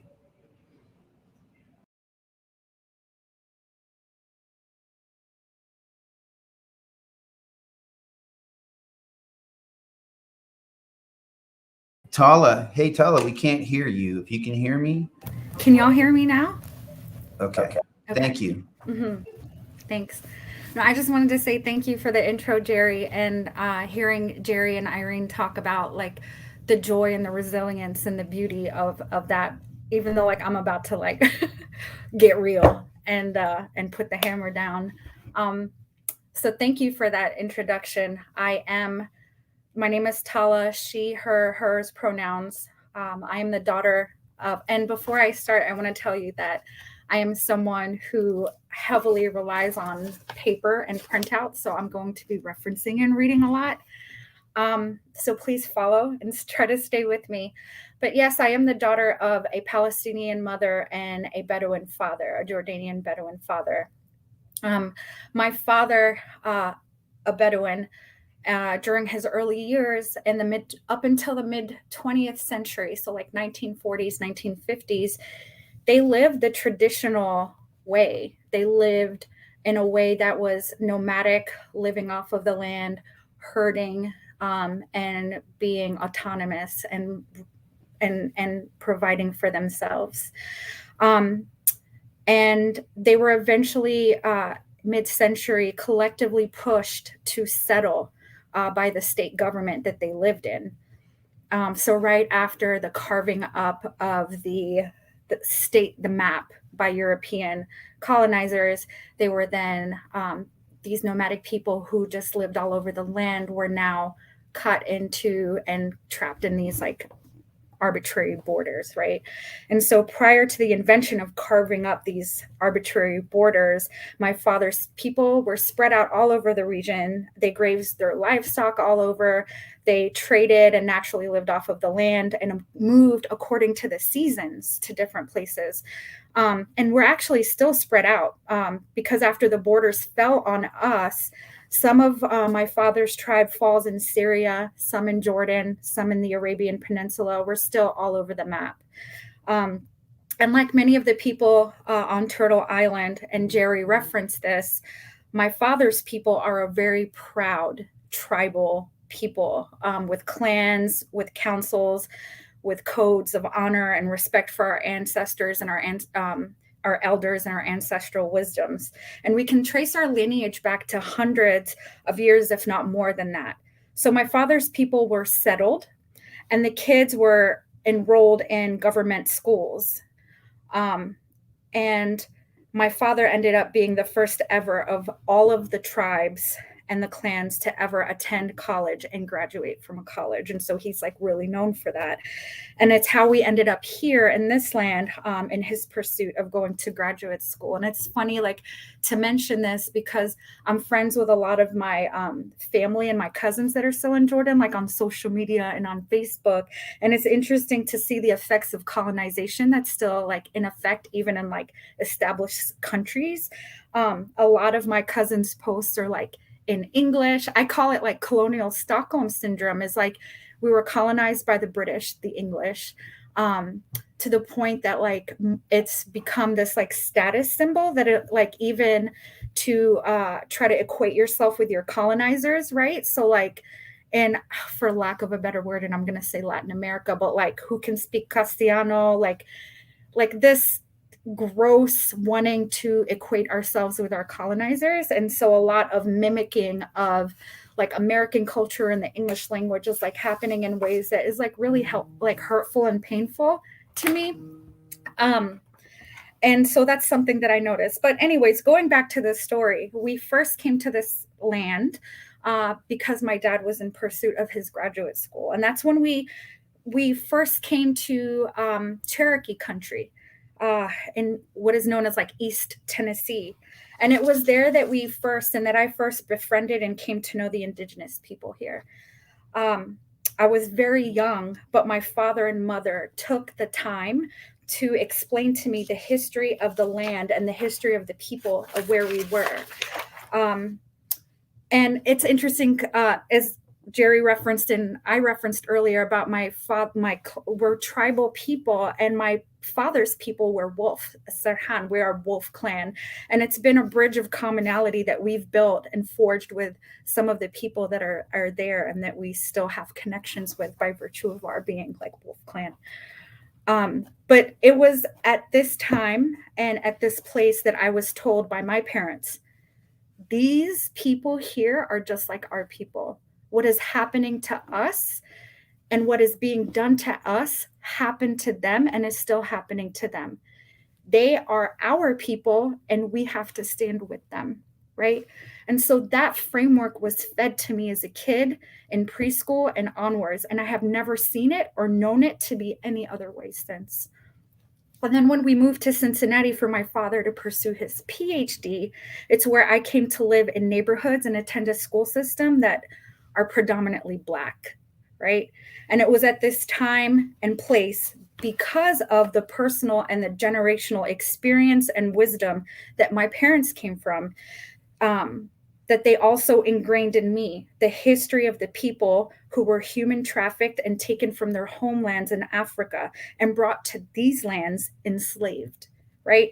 And that even after quote unquote slavery was over, the system which created it and continues to profit off of the systemic abuses and oppressions of Black people still exists. And they continue to be under attack as a people. I grew up with the names like Medgar Evers and Malcolm X. As in my household, I knew about the legacy of the Panthers and what they did and who they were for their community. So that framework was given to me as a young kid, and I've never seen it or known it to be any other way since. And with learning about the people of Turtle Island and the peoples of the African diaspora, I learned also who did this to them, right? It was all the same people. It was a system of greed, a greed that is never satisfied, a system that constructed things like race and uses religious rhetoric to justify and legitimize any practice to accumulate more and more material things to keep feeding that greed, right? It's funny. Years ago, I went to an Easter uprising celebration, which is a commemoration that the Irish throw, celebrating their fighting the colonization of Ireland by the English, right? And them establishing, throwing the yoke off of English oppression and occupation of their land. And I wanted to go to this, and I wasn't sure how I would be received by all of these white dudes. But when the Irish saw me, they welcomed me with open arms, and they said, "Hey, we were all colonized by the same people. Welcome, sister." And it blew me away that they put it that way. And that day I knew that I had encountered a people who understand the concept, right? That there are people, like, no matter where we happen to be in the world, there are people who live under the system but see it for what it is and oppose it, and who will welcome one another with open arms in the name of solidarity and joined in parallel struggle. So I told you a little bit about my father's background. I want to tell you a bit about my mother's now. She was born in and comes from the historic land of Palestine. So she's from the city of Nablus in what is now known as the West Bank. And at the age of 13, my mother, her family, and thousands of others were driven out of their homes in the West Bank and forced to cross the Jordan River into what is now Jordan. She has vivid stories of having to walk for days with layers of clothes on because you could only take what you could carry. So they literally just put as much as they could on themselves and carrying a bunch of things. And there are summers and they're August is just like that of an Ohio August. For those of us who live here, we know the hot, humid, damp swamp that it can be. And imagine having to be a kid and holding your baby sister and wearing layers of clothes and just walking and walking in the sun. She remembers seeing men defending the people, and they were melted into place because Israeli military dropped napalm and chemical warfare on the people. So some were trying to hold ground, some were fleeing. And so she has so many vivid memories. She said as if it just happened yesterday. She remembers people walking for days to reach the Jordan River, only to be swept away by its current upon reaching the border and trying to make it across. And to me, this sounds very familiar to what is happening with our Indigenous relatives that are coming up from south of the border trying to get in, and Haitians trying to come across waters to get here as well, right? My Palestinian relatives and many others currently live under a brutal settler colonial project known as the Zionist State of Israel. Zionism is the political movement and the ultimate agenda of the settler colonial project.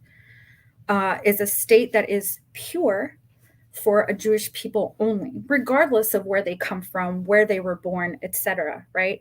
As a matter of fact, a slogan that was used to justify and promote the founding of the Zionist entity was "a land without a people for a people without a land." A land without a people. So Are we not people? Turtle Island was discovered.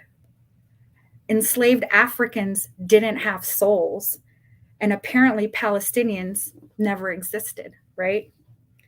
Now, it's important to note, and I want to make this notation, that there are many Jews around the world that are in strong opposition to Zionism and the state of Israel, and that Zionism is not synonymous with Judaism.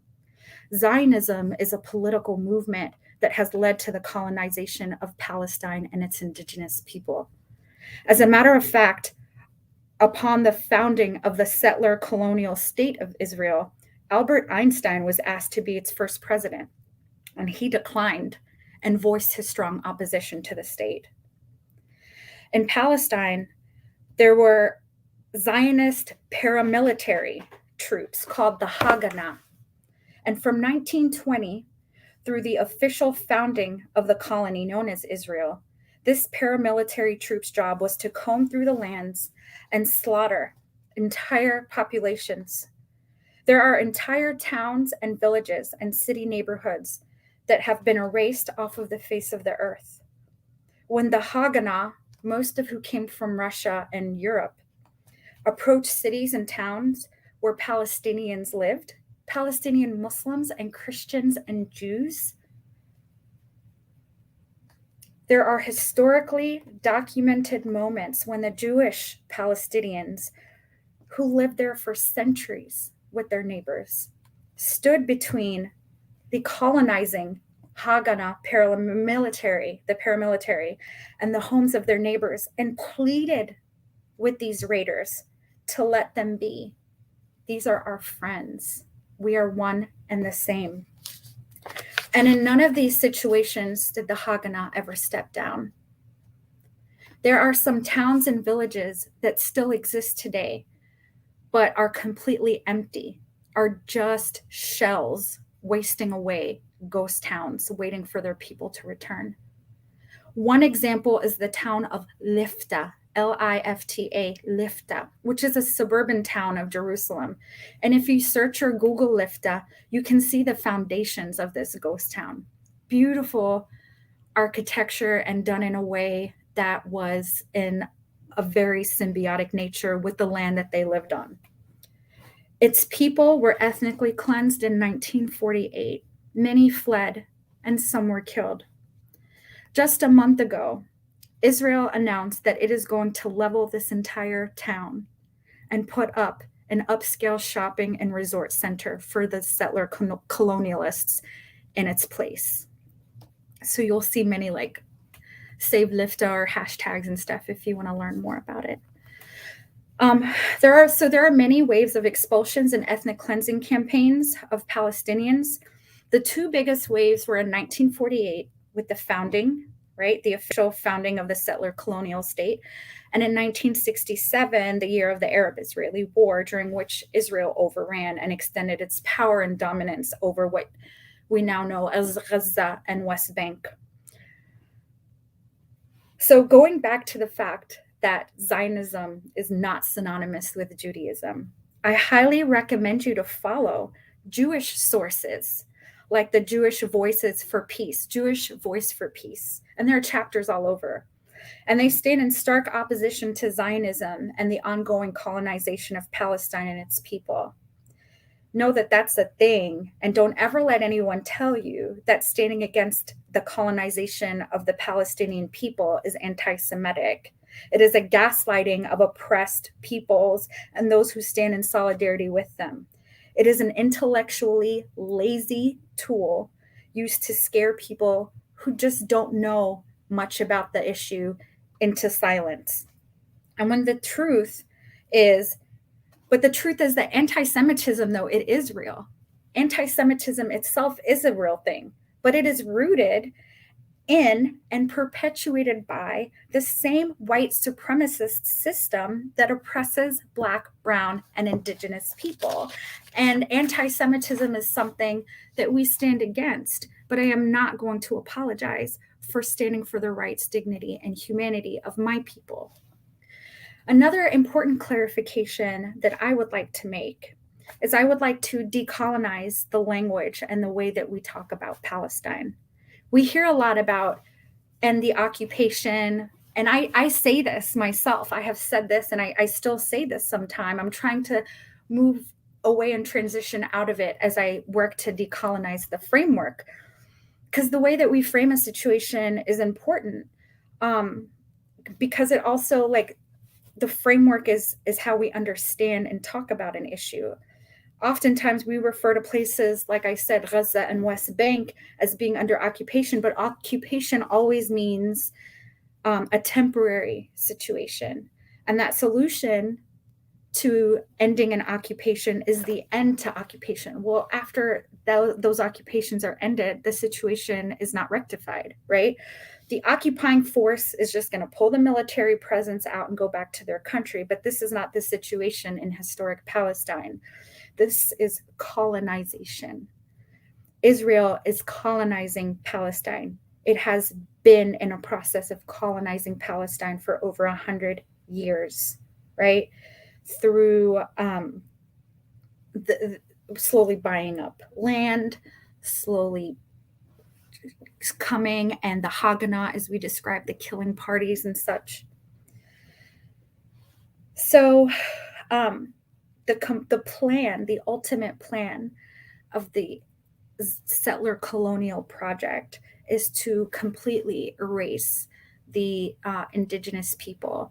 Our like, it's so infuriating to see, like, our food and our songs and our dances and our clothes be appropriated. And that's something that we also, like, colonized people have erasure and denial of being able to express themselves, be able to be themselves and exist. But then their spirituality, their garb, their food, their culture is, like, appropriated and used and monetized. And that is something that we are also facing. Hummus, falafel, tabbouleh, dabke, all of this stuff is not Israeli, right?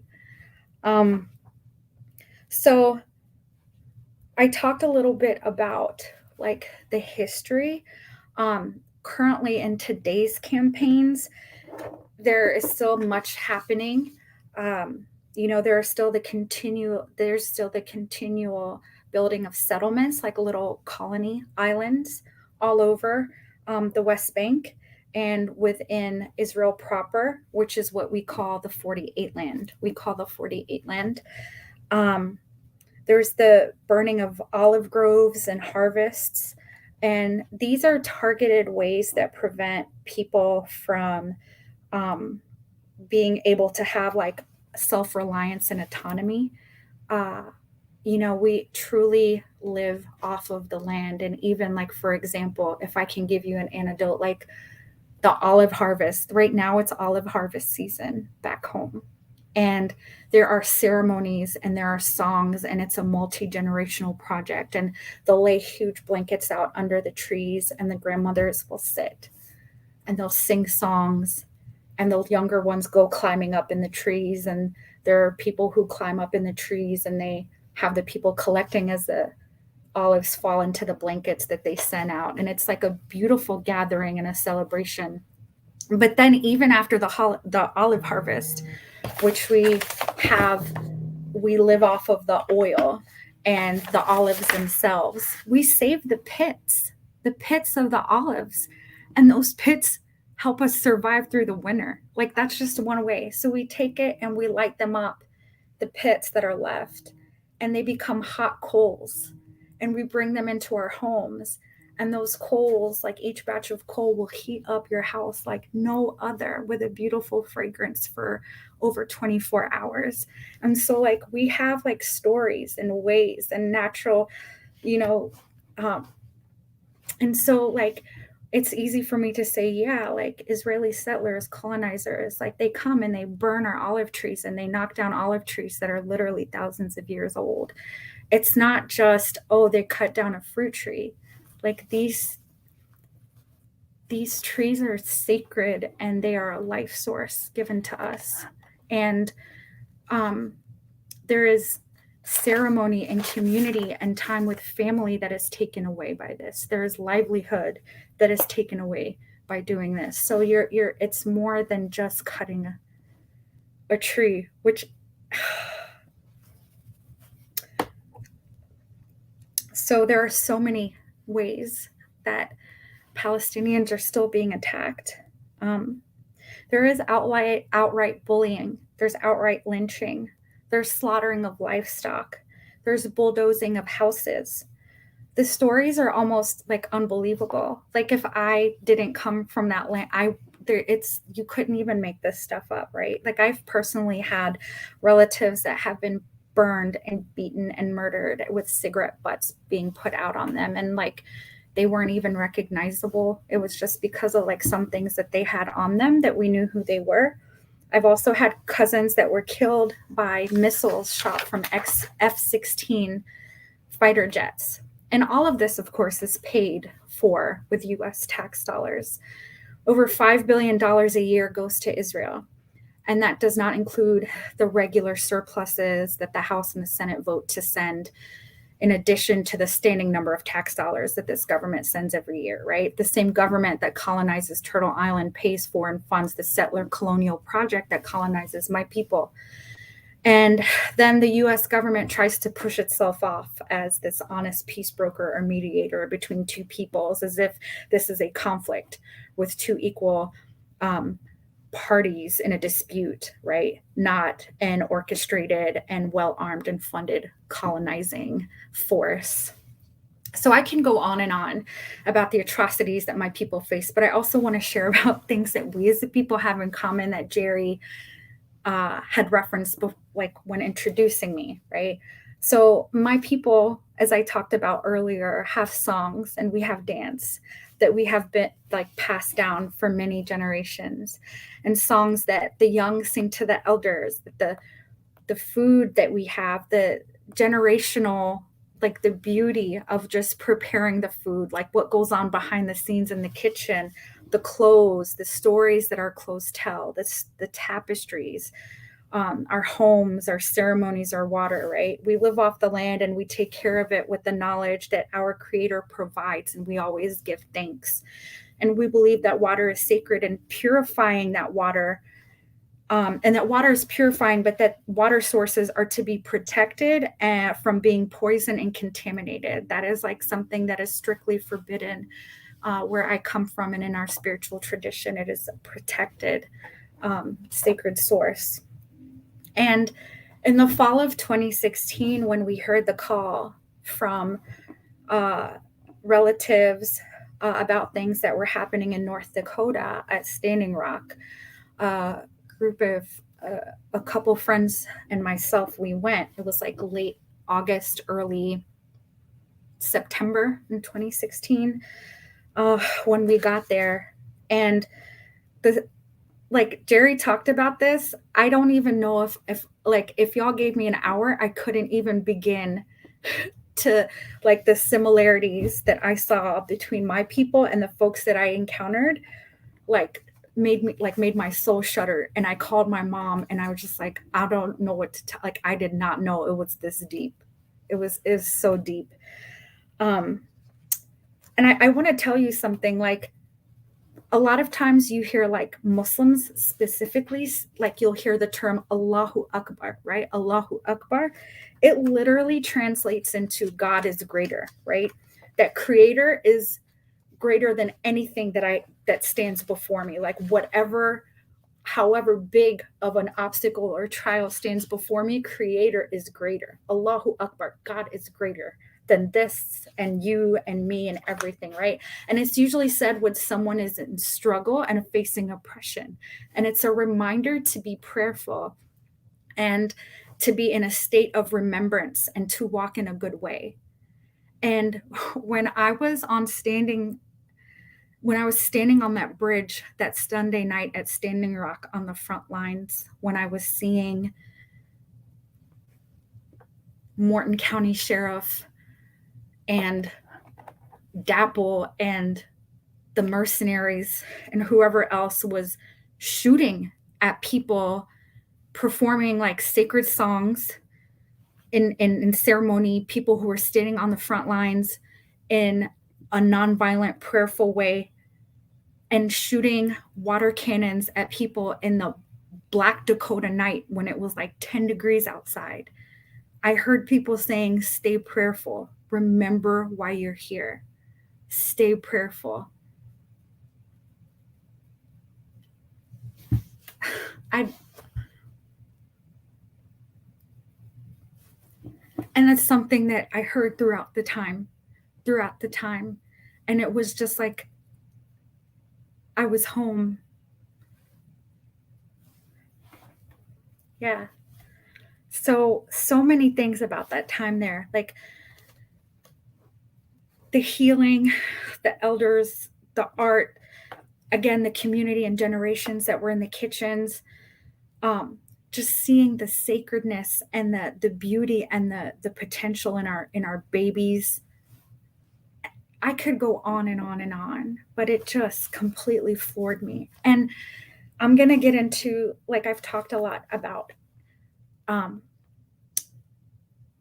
about what my people are facing, but also like my spiritual tradition. As a Muslim, I always tell people that I learned to be a Muslim and someone who follows my spiritual tradition from the indigenous people that I encountered at Standing Rock. Like, I learned how to be a Muslim from First Nations people at Standing Rock, because I was, for the first time, seeing, like, I felt like I was walking amongst like giant. I learned how to decolonize my language, my framework, how to be unapologetic about my tradition, right? So there were so many, we got there and we saw this huge sign and it blew me away. I was like, this is what I've been waiting for, is to, like, I'm an Indigenous person who is learning how to fight in the struggle from the Indigenous people on whose land I stand on right now. And I give thanks for that, right? To see a sign that said, keep your feminisms and your socialisms and your liberalism, your Marxism, keep it all out of here. Like, our tradition, you stand on Lakota land right now and you will do as we say.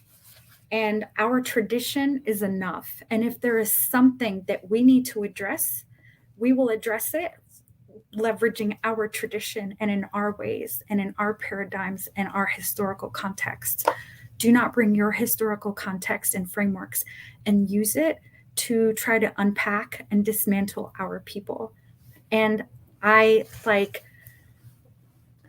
was there for that, and I still give thanks for that. And I'm still processing that, but I'm using it to in the work that I do here at this university because of it, with my students, and telling them, like, be unapologetically yourself. Don't let colonizers push you into a corner, into a defensive position, and have to explain your tradition to people. You are enough, and have pride in that. And I learned that from the people here, and I'm so grateful for it.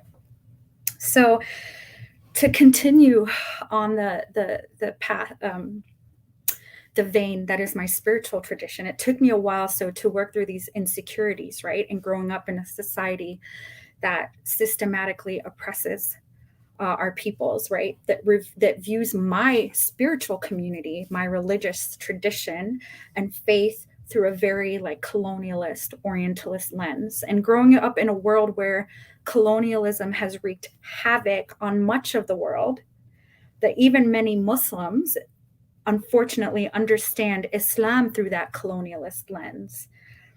So it's been politicized as the US and Europe intervened through colonialism and occupations, through empowering and propping up families, and colonizers have propped up dictators and families who have pushed puritanical movements in my spiritual tradition. So our spiritual tradition, Islam, has been stripped of Islam, and it has become simplified and politicized so much. But there is a growing conscience as some of us try to, as we try to return and we try to practice and we try to recover what was lost generationally. And that is something that like I honor, and I see the generations here doing the same. And as a Muslim woman and as a woman of Palestinian descent, I feel moved to answer the call of my Indigenous peoples, wherever it may be. And the struggle for Palestinian human rights is a struggle, an Indigenous one. And I am a descendant of those who have survived colonization, ethnic cleansing from their lands, and are still being systematically robbed of their heritage as they are forced to modernize into the world's ever-penetrating monoculture. So, as a Muslim, much of our spiritual way has been extracted and separated from our communal and sustainable way of life. In the colonized world, we've lost our voice and agency over our own spirituality, but the up and coming generations are rising. We are learning, we are recovering. But, you know, my people are still here, and Indigenous people on Turtle Island are still here. And it's not just a hashtag, it's the truth that our existence is resistance. And like I said, we are healing and we are learning and we stand together and we want land back. And I am honored to count myself amongst the people here today. And I thank you for your time and for the opportunity to let me share. So thank you so much.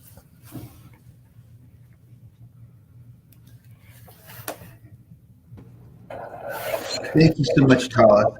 Let's check back in with our artists. Up next is Mackenzie Brown, a queer Haudenosaunee artist who lives in Cincinnati, Ohio.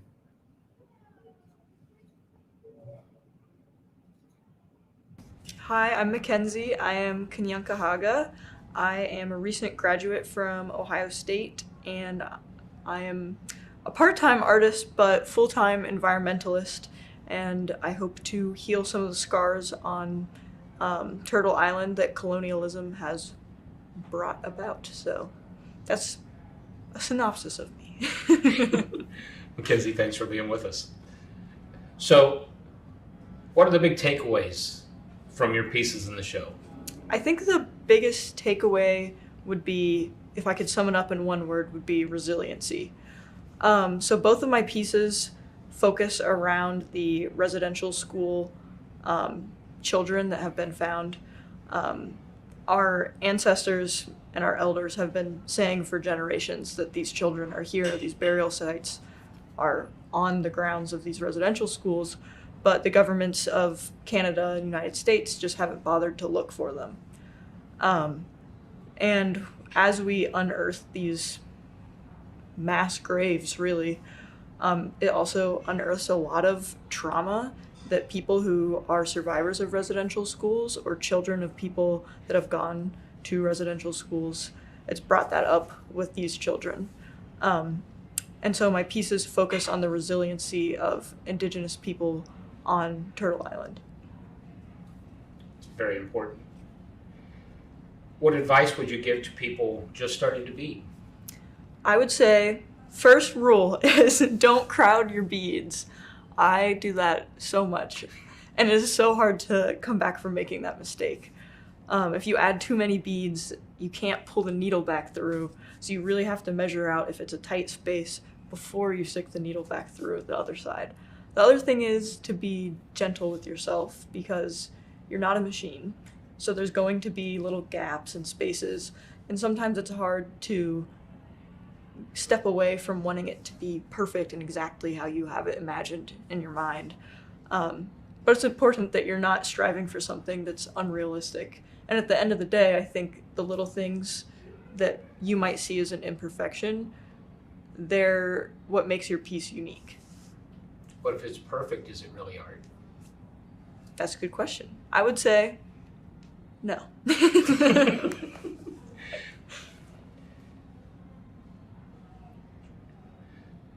Can you talk a little bit about grass?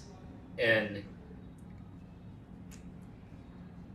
I don't know what this says. I'm sorry. I didn't write these. Can you talk a little bit about the grass and your See the Medicine? So my piece, the second piece I made, it's called You Are the Medicine. And it's okay. The grass in that starts as a light green manicured, like what would be seen as like the perfect lawn. And as it transitions to the right, it becomes this darker and darker green. And I purposely did that because in the spring, when you first see those new leaves on trees, they're that bright green. And then as they're allowed to grow and mature, the chlorophyll gets darker. And so you get this like rich green by the end of the summer. And the grass is supposed to be a shift from colonialism to spending time decolonizing yourself and like looking inward, and rejecting some of the things that are so hurtful to Indigenous people that have been instilled into us for decades. So in that piece, the grass stops at the back of the mother. There's a pregnant mother brushing her daughter's hair. And I didn't want the grass to be touching her pregnant stomach, because the idea with the grass is that although that is her past, like she grew up with that, she's creating a future for her children where they're not growing up with these ideas that are going to make them internalize some self-hatred and other things towards their culture. And I would say that reflecting on yourself and your past is the greatest form of medicine that you can give yourself, and then passing that on to your children and helping them avoid some of the things that you did is a good way to heal generational trauma. That's awesome. Thank I you. like that a lot. How does art help you process events like this? How does your art help you process events like this? I think it forces you to think about it. So personally, a lot of times when something terrible happens or I hear about something terrible, I just try to push it to the back burner and not think about it. And then all of those eventually catch up to me, and then you have like a big breakdown. But when you're working on an art piece that takes hours and hours, like my smaller piece that's like this probably took me 80 hours to bead. And that was my first beading piece, so the second one also took 80 hours, even though it's a lot bigger. But it's that time you're thinking about it the whole time you're beading. And it kind of forces you to process these things in a healthy way instead of pushing it and waiting for all your emotions to overflow. So I think art can be healing, and you can still tell a sad story without having a sad outcome. I like that. That makes a lot of sense. Thank you. Which of your pieces that are here tonight do you like the best? That's a hard one. I only have two, so I could flip a coin. But I have to say, I think the first one is my favorite. It's, well, what did I even name it? Haha. It's called Every Child Matters. But I think, like, personally, I have a soft spot for it because it was the first big piece I did. And I didn't, like, I just woke up one morning from a dream and was like, I need to start making this piece right now. So I just cut a piece, like a circle, and started going. And I didn't have like an outline or anything. Just had this vague idea of what I saw in my dream. And I was like, I need to get this out before I forget. So I think the process of that one, I liked. It was very organic. So the piece means a lot to me. So That makes sense. I understand that really well. Thank you so much for being here with us tonight, sharing your story. Do you have a Facebook, Instagram, a website, anything you want to share? I do not. I'm not taking commissions or anything, and I just started, so I'm doing the art for me for now, but who knows? Eventually, I'll probably have a page. Well, maybe we'll see you back next year then. Hopefully. Thank you so much. Thank you.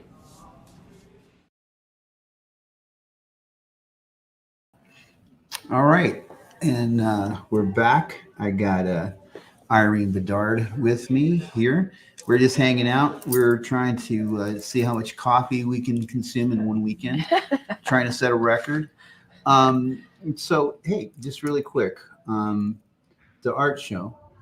What are some of your favorite pieces there? Wow, it's so beautiful to be able to see all that beauty in one room. All the street to it. I haven't had a chance to physically see the building. Right. But what an amazing thing for us to be able to do.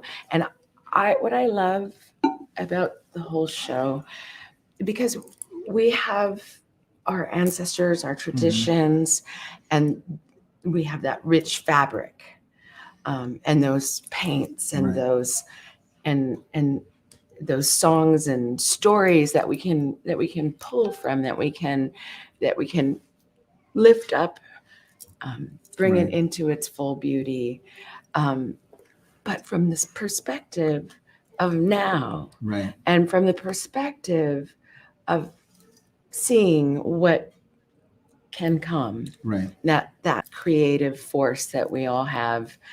And I really enjoy Leonard. His uncle, also Leonard, he had a piece in there that was a recreation of something that his uncle had in the Heard Museum. It actually traveled and went to several museums, and then it was lost.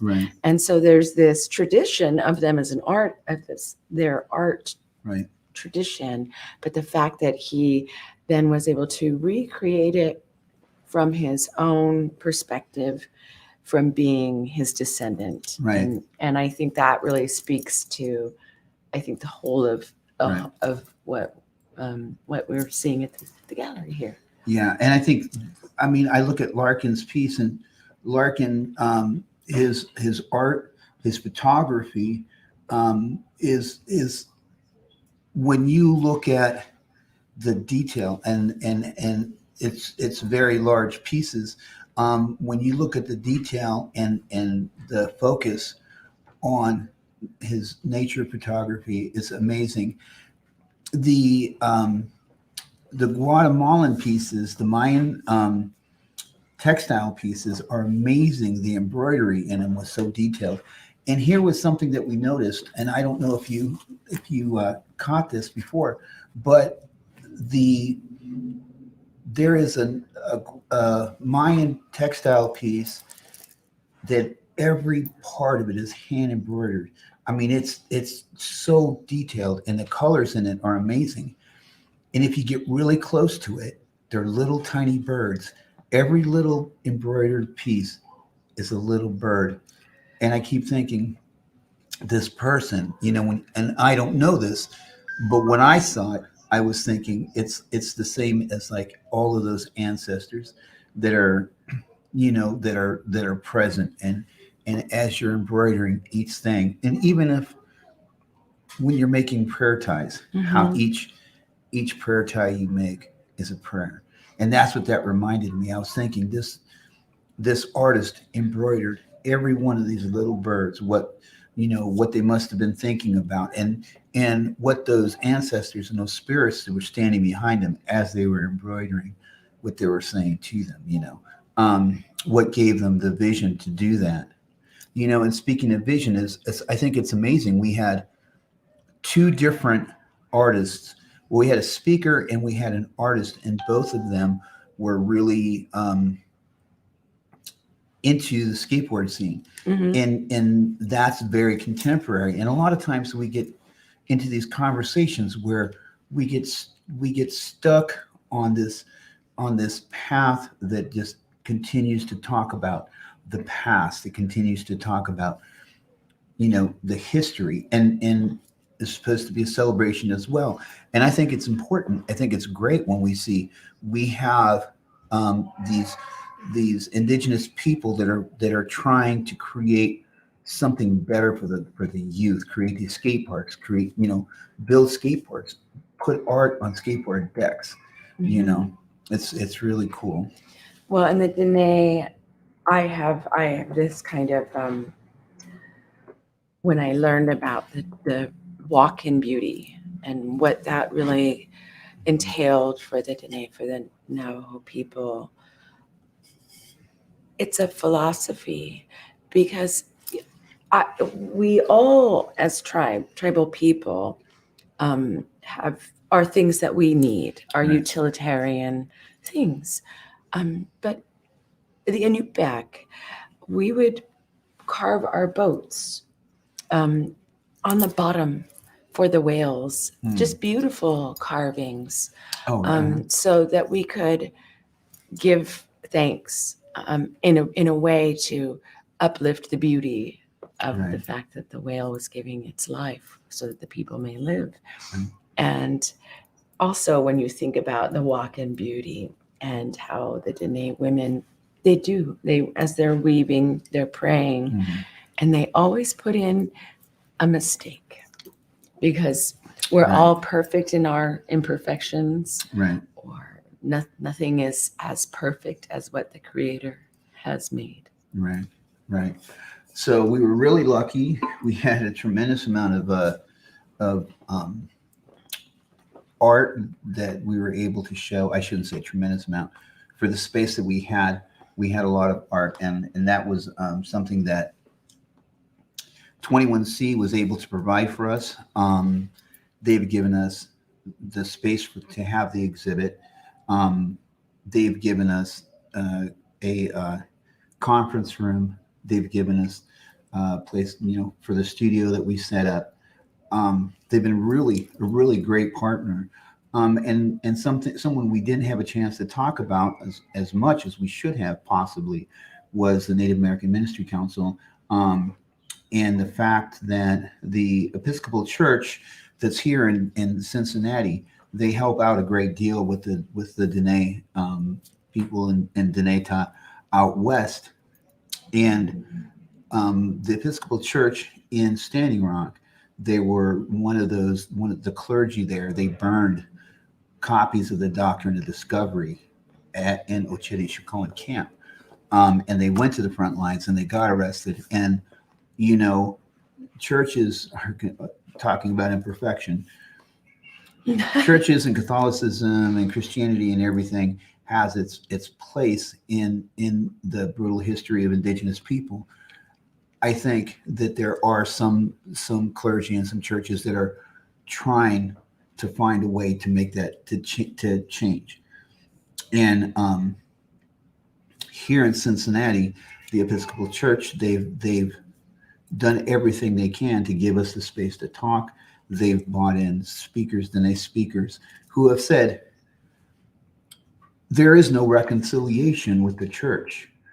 There is only reconciliation with the Creator for what happened to us. And I think that's important. And this was an Episcopal, native Episcopal priest who said, I can't, reconcile that, but I can reconcile the relationship that we have with Creator. So the thing is that with the Episcopal Church here in Cincinnati, they used to have their own art show. They used to do a small Indigenous Day celebration, and they turned it, a lot of it over to us and said, hey, just do what you can. We really appreciate that. And there's other partners, 21C, for example, is one, and then Wave Pool. And we'll talk more about them when we get some more time, and also so many other people. I blanked for a second there. I started thinking about coffee again. It's been a long week. It's been a long week. All right. So next up, we got our next speaker is Shepherd Sosi. Oh, okay. So get a little technical issue. We're going to continue talking. So let me tell you a little bit about Wave Pool Galleries. And what Wave Pool did is Wave Pool volunteered to help us out, to give us advice on how to put on an art exhibit. And they, Maria with Wave Pool, was critical in helping us out working with Michael Hurst here at 21C and being patient with us, especially with us, none of us knowing how to put on an art exhibit. They took this giant empty space, which I thought there's no way we're going to be able to fill this space or even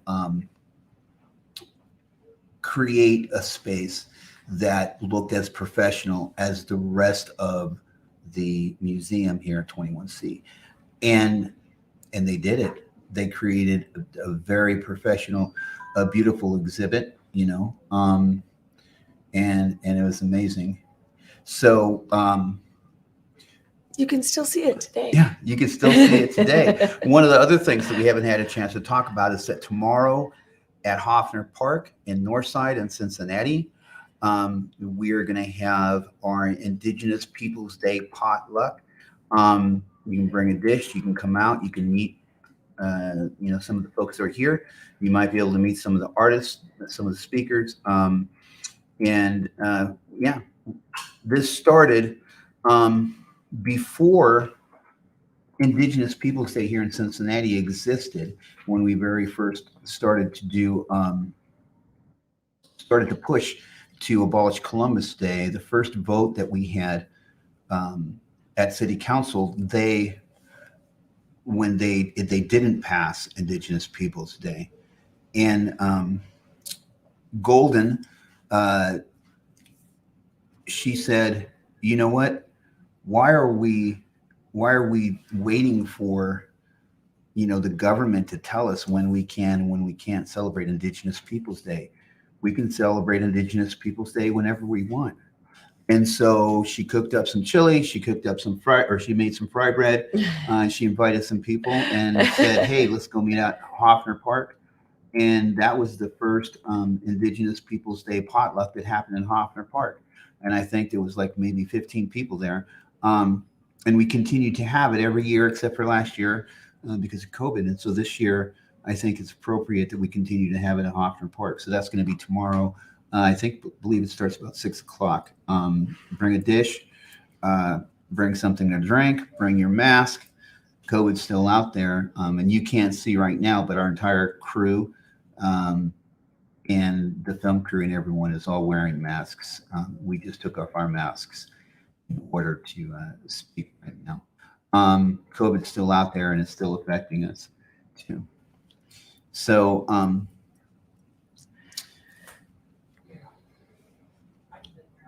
okay, so what's coming up next is we're going to go ahead and take a look at Douglas Miles' mural. One of the incredible things that did happen this past week was Douglas Miles from Apache Skates.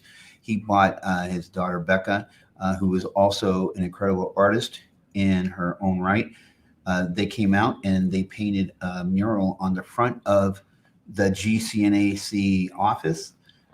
It's amazing. We got a chance to work with them. They let Mackenzie Brown, one of our volunteers, she also helped put some paint on the wall there. So we're going to go ahead and go to the video of the mural being created.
Okay, and one of the things that I did forget to mention is the fact that we have an incredible videographer, Victor Mako. He did the time-lapse photography.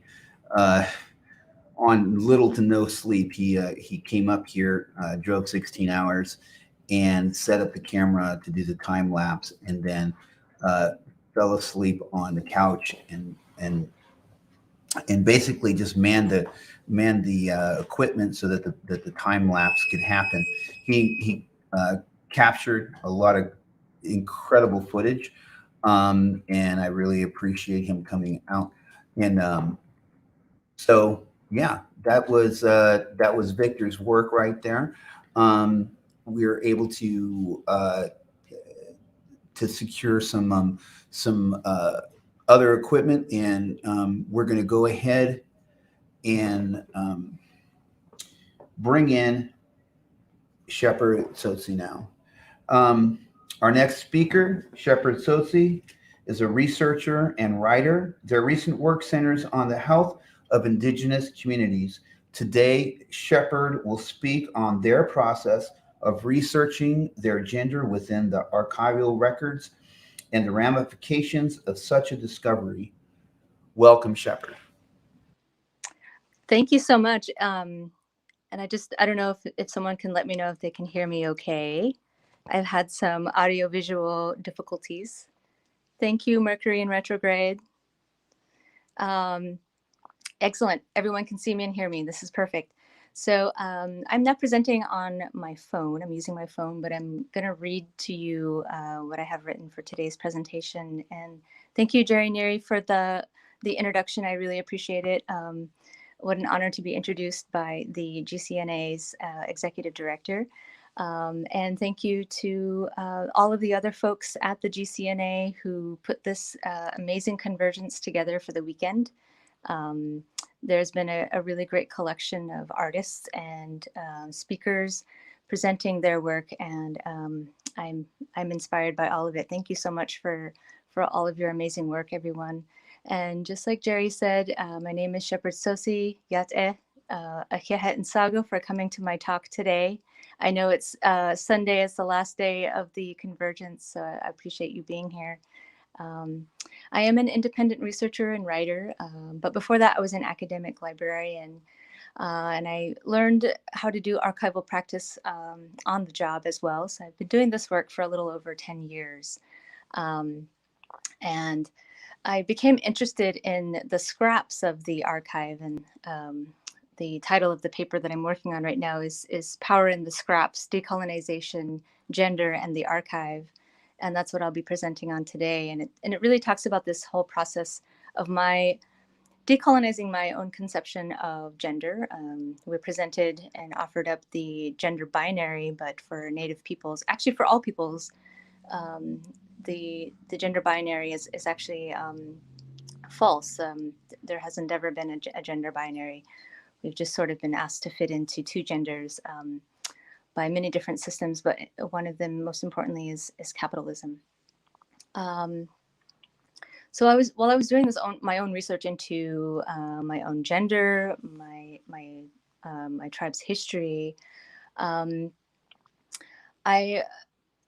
went off into related but very closely connected genres of literary genres like speculative fiction and speculative histories, as well as futurisms. And those different genres allow us to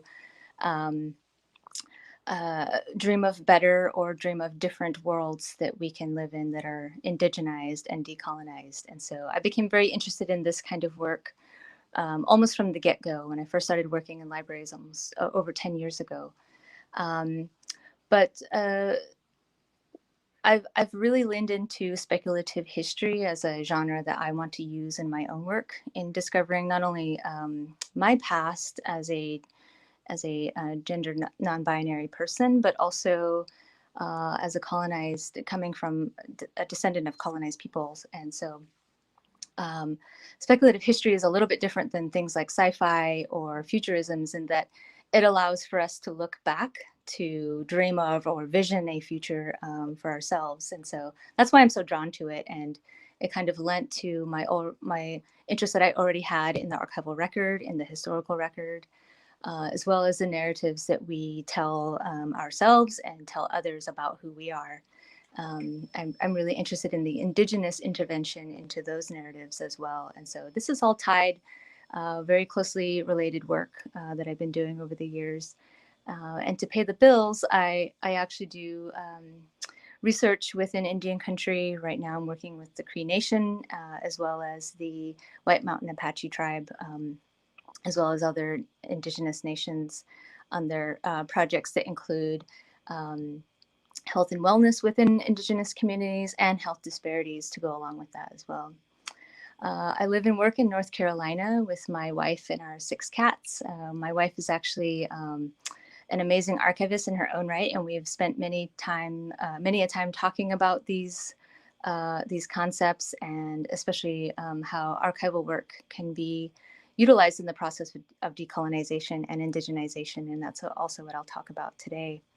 I'm zooming in, as you can see, from my living room in the traditional territories of the Adshusheer, the Catawba, the Eno, Occaneechi, Saponi, the Shakuri, and the Sissipaha peoples. Thank you so much.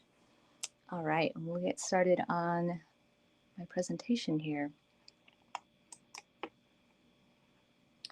So I described for you a little bit about what I'm going to talk about, but really it's kind of story time. It's a Sunday evening. It's been a lazy day for most of us, I hope, and a day enjoying the convergence. But this is kind of story time, I feel like, and I'm going to take you through this journey with me, and kind of share with you some lessons learned, and I'm hopeful that it'll also be helpful to you in your own decolonization and your efforts to indigenize your everyday life.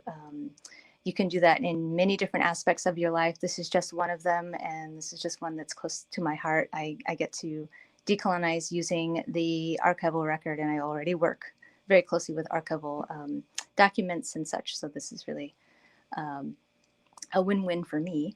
But I guess we can sort of start off by defining what archives is. I realize that maybe there are not a lot of folks who understand what an archive is, let alone that it is a place that you can visit and find historical documents. But that's what an archive is. It's a collection of historical records in any media. It could be written or recorded. It can be photographs. And it also refers to the facility that they're kept in, and that's according to Wikipedia. So it sounds very passive. An archive is where you find historical records. However, during my research and during my work within archives, I have recognized very clearly, it's very evident that there is a lot of bias within the process of building an archive, of curating a collection of historic records, and who gets to define what historic means, who gets to define what a record is, and how we keep it, and how we disseminate it, most importantly, and share it with the communities that are recorded within those documents.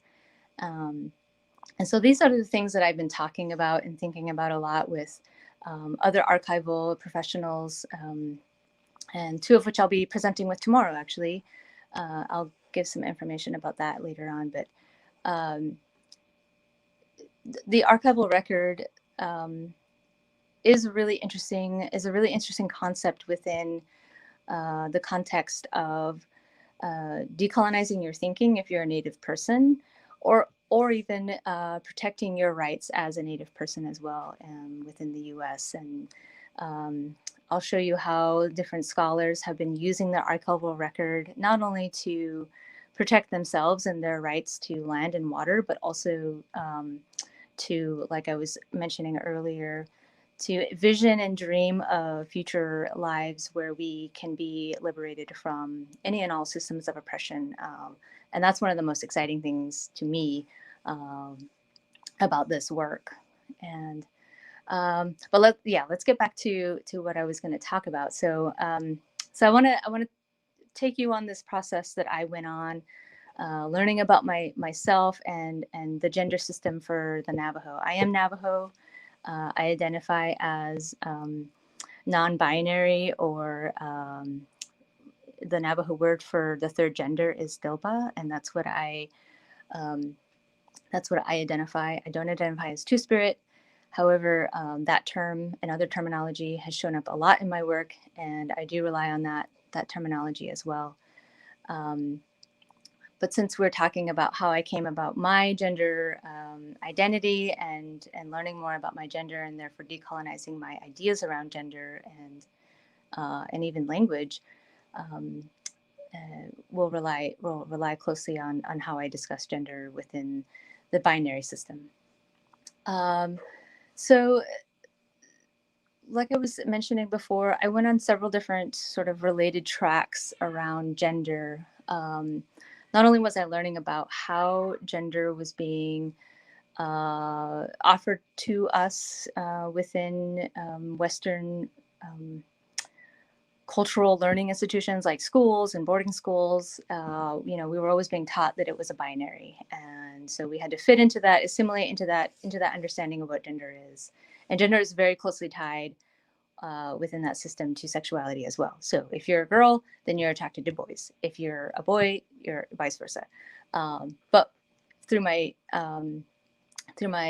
reading and research and figuring out this new terminology for how to speak about my own gender, I know that is not true, and that we actually have, for Navajo anyway, 4 different genders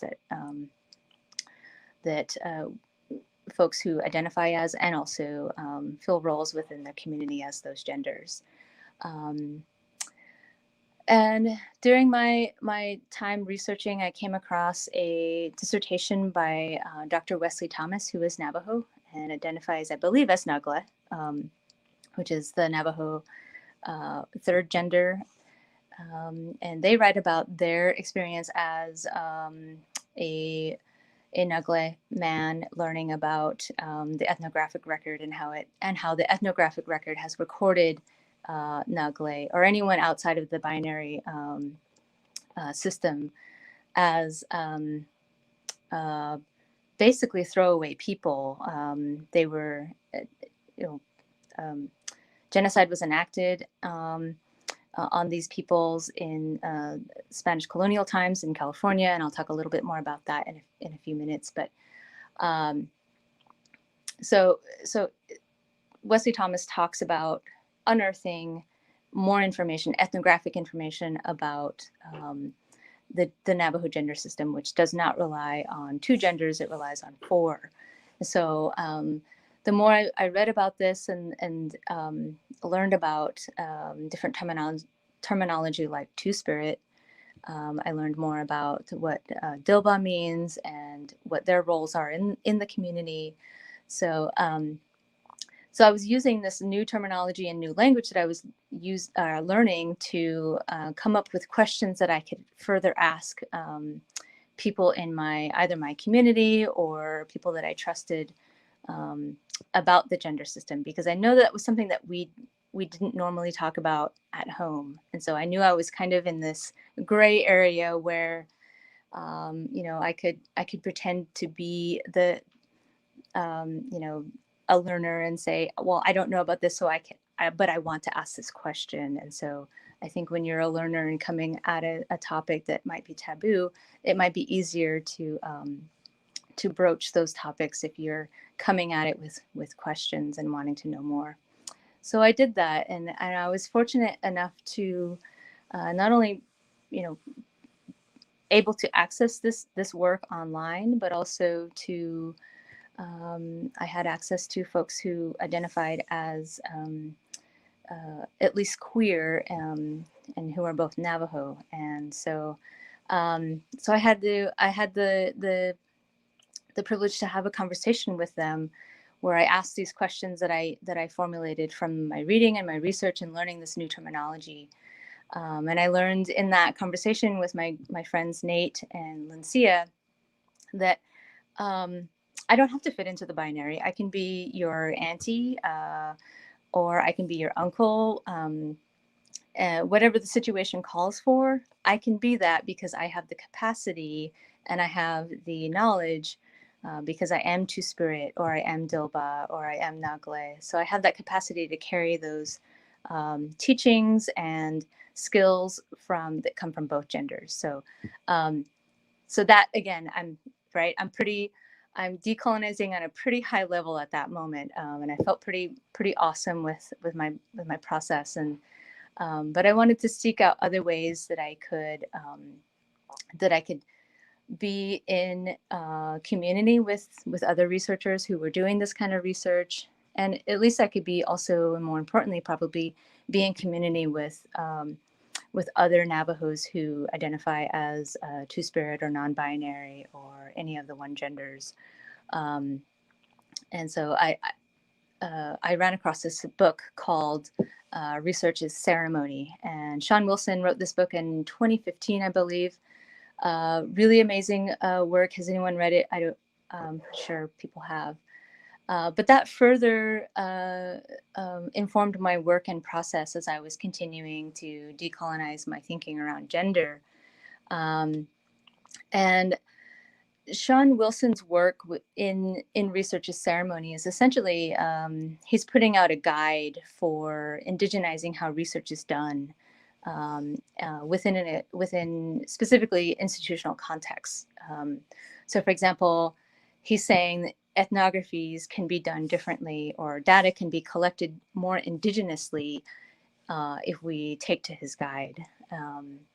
And he also argues that there's a way that Indigenous people have always done research, and where it centers accountability in all that they do. So they're accountable to their community in how they collect data and how they present that data, and how what else they do with that data. It's not just collected from a community, from researchers that are unknown to that community, and then we never see that data again. That's not how research is done indigenously, right? And again, scholars are doing this all the time, but they're pointing out how the archival record and the record of knowledge is so biased, right? It's biased towards anything that's printed or in the English language, and we all know in Indian country we don't always use the English language in our government. In say for example, tribal governance meetings, that sometimes we are speaking our native languages, and so where do those items end up within the archival record? And not only that, but colonial societies have the privilege of remembering with a complete archival record at their fingertips. And whereas Indigenous peoples or colonized peoples don't necessarily have that that privilege. We're sort of left to deal and use the scraps of the archives, quote unquote scraps. But amazing scholars like Jennifer Nez Denetdale, Dene historian, they're using these scraps to rewrite history. So Jennifer Denetdale, in her book Reclaiming Dene History: The Legacies of Navajo Chief Manuelito and Juanita, she this brilliant historian goes into the archival record and puts her own sort of lens on Navajo history via her relationships, or I should say her kin, Chief Manuelito and his wife Juanita. And so scholars are pushing back against that sort of bias, that bias that we have about knowledge and what knowledge looks like. So we're also intervening in the archival record by saying, actually, no, that's not the correct narrative. I'm going to correct the narrative for you, or I'm going to make it more complete for you. And then the Ohlone Costanoan Esalen scholar, Deborah Miranda, writes that what she calls a tribal memoir, again from the scraps that she finds in the archive about a specific gender, the third gender, the Joya in colonial California. There, she finds literally just a handwritten note mentioning one sentence that mentions the Joya and mentions it as a third gender. So these are the scraps that she followed that scrap basically, and ended up finding out that the Joyas were the focus of attempted gendercide within Spanish colonial California. And not only that, she brings it back to present times and says, but the Joyas are still here. They survived that attempted genocide, but here's that more complete history, or here's the history that I tell from my own perspective as a member of that community. So again, using the archive record for some really powerful work.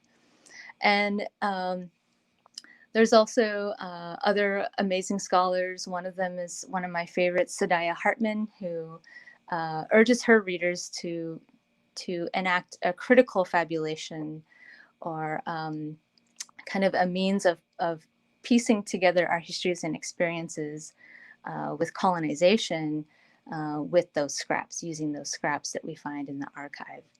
And perhaps to ask more importantly, why are those gaps in that record even there to begin with? And so that's where, you know, new genres like literary genres like Indigenous futures or African futures, speculative history, speculative futures, all of those genres sort of open us up to thinking in brand new ways as well, while using or relying, turning back and looking at that archival record that we have of the past. And a really great colleague of mine, Lizeth Zabeda, calls for communities of color to write themselves into the archives, which is also another really brilliant way that Indigenous peoples and have been interacting or engaging with the archive that has completely left them out of the archival record. And so again, these are ways that colonized peoples have been pushing back against that archival record and those narratives that we tell each other that are not complete and sometimes outright lies, right? So again, really, and these are, you know, most of these are academic type papers, but they're also using these really amazing new literary methods to dream and vision new futures for us, which I think is really exciting.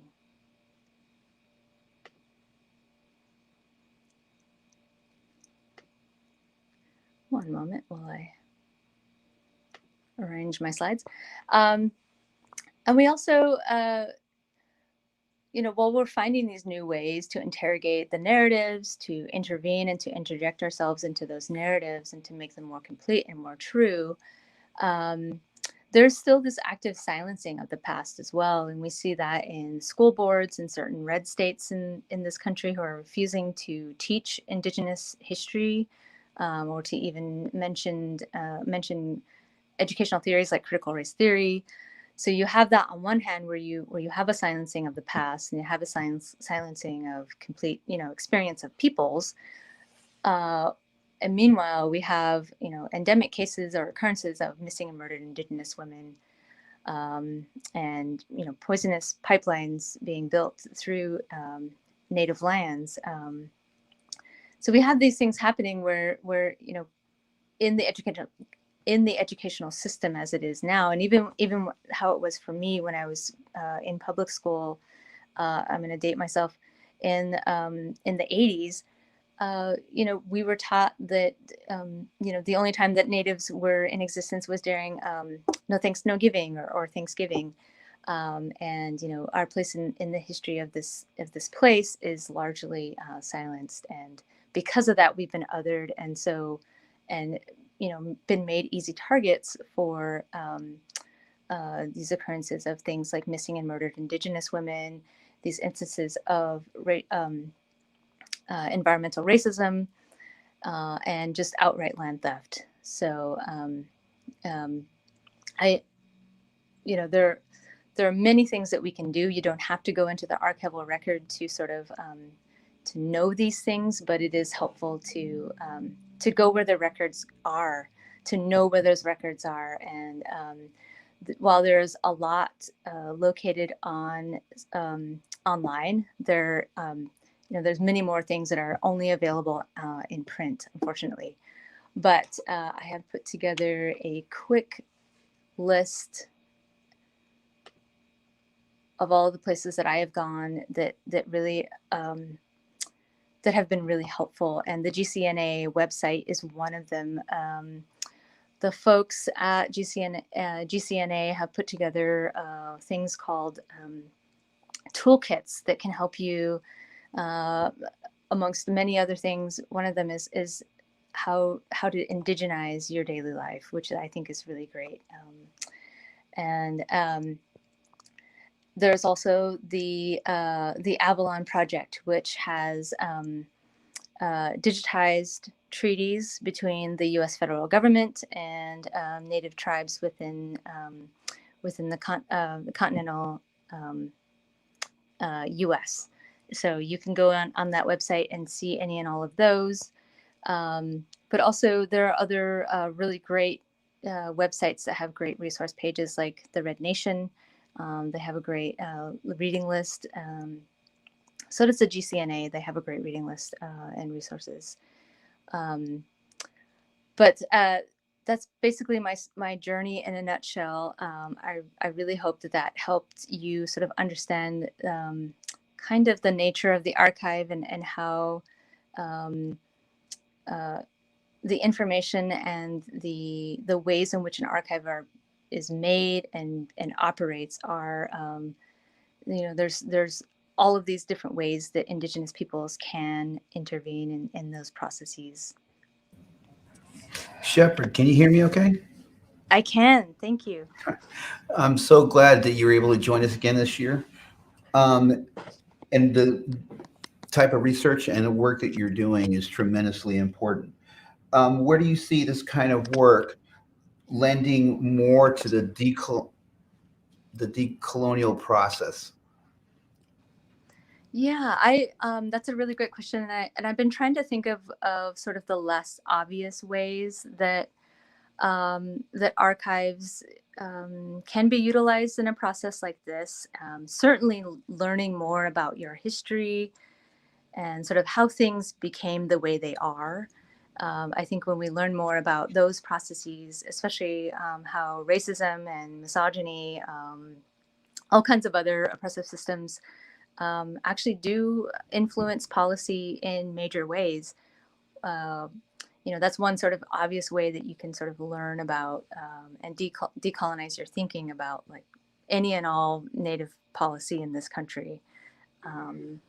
If we look at even the it's called the oh my gosh, the Marshall Trilogy, which is a trilogy of Supreme Court decisions that happened in the late 19th century that basically laid the foundation for how Indian policy is done in this country into the present day. So that's one way that you can engage with the archival record and learn more about yourself. But also, I think in these really neat ways, I see sort of more creative, artistic people using the archive to write, say, for example, one-act plays. And I think of some harder sort of topics that can be found in an archive, and those might be areas where someone might want to address difficult conversations within a play or within a short film or something like that. Well, I appreciate you joining us again. It's been our honor, and thank you for having me. Absolutely. I appreciate that you took the time out of your day, because it's been a busy weekend for everyone. Mm-hmm. So thank you so much, Shepherd. Thank you. Absolutely. So we are now at the halfway point of day 2 of Indigenous Day Convergence. Stick around, because we have 2 more great speakers and emerging Native artists coming up.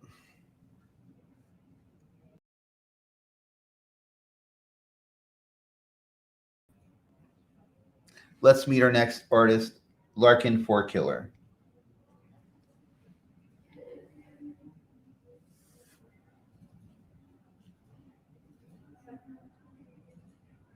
Aganyi, Sio, Aguajali, Dudati, Na'a, Edoda, Ale, Ag, Ale, Nagi Edo, Ale, Ag, Jalagweti, Ale, Tali, Udud, Ale, Elisi, Sio, Nigad, Dagwado, Sagi, Naki Dihi, Aya, Jalaki, Aya, Didathli Lostiski, Aya, Ali Halisti, Jigotiha, Kohi Ig, Nigad. Oh. Larkin, what does that mean?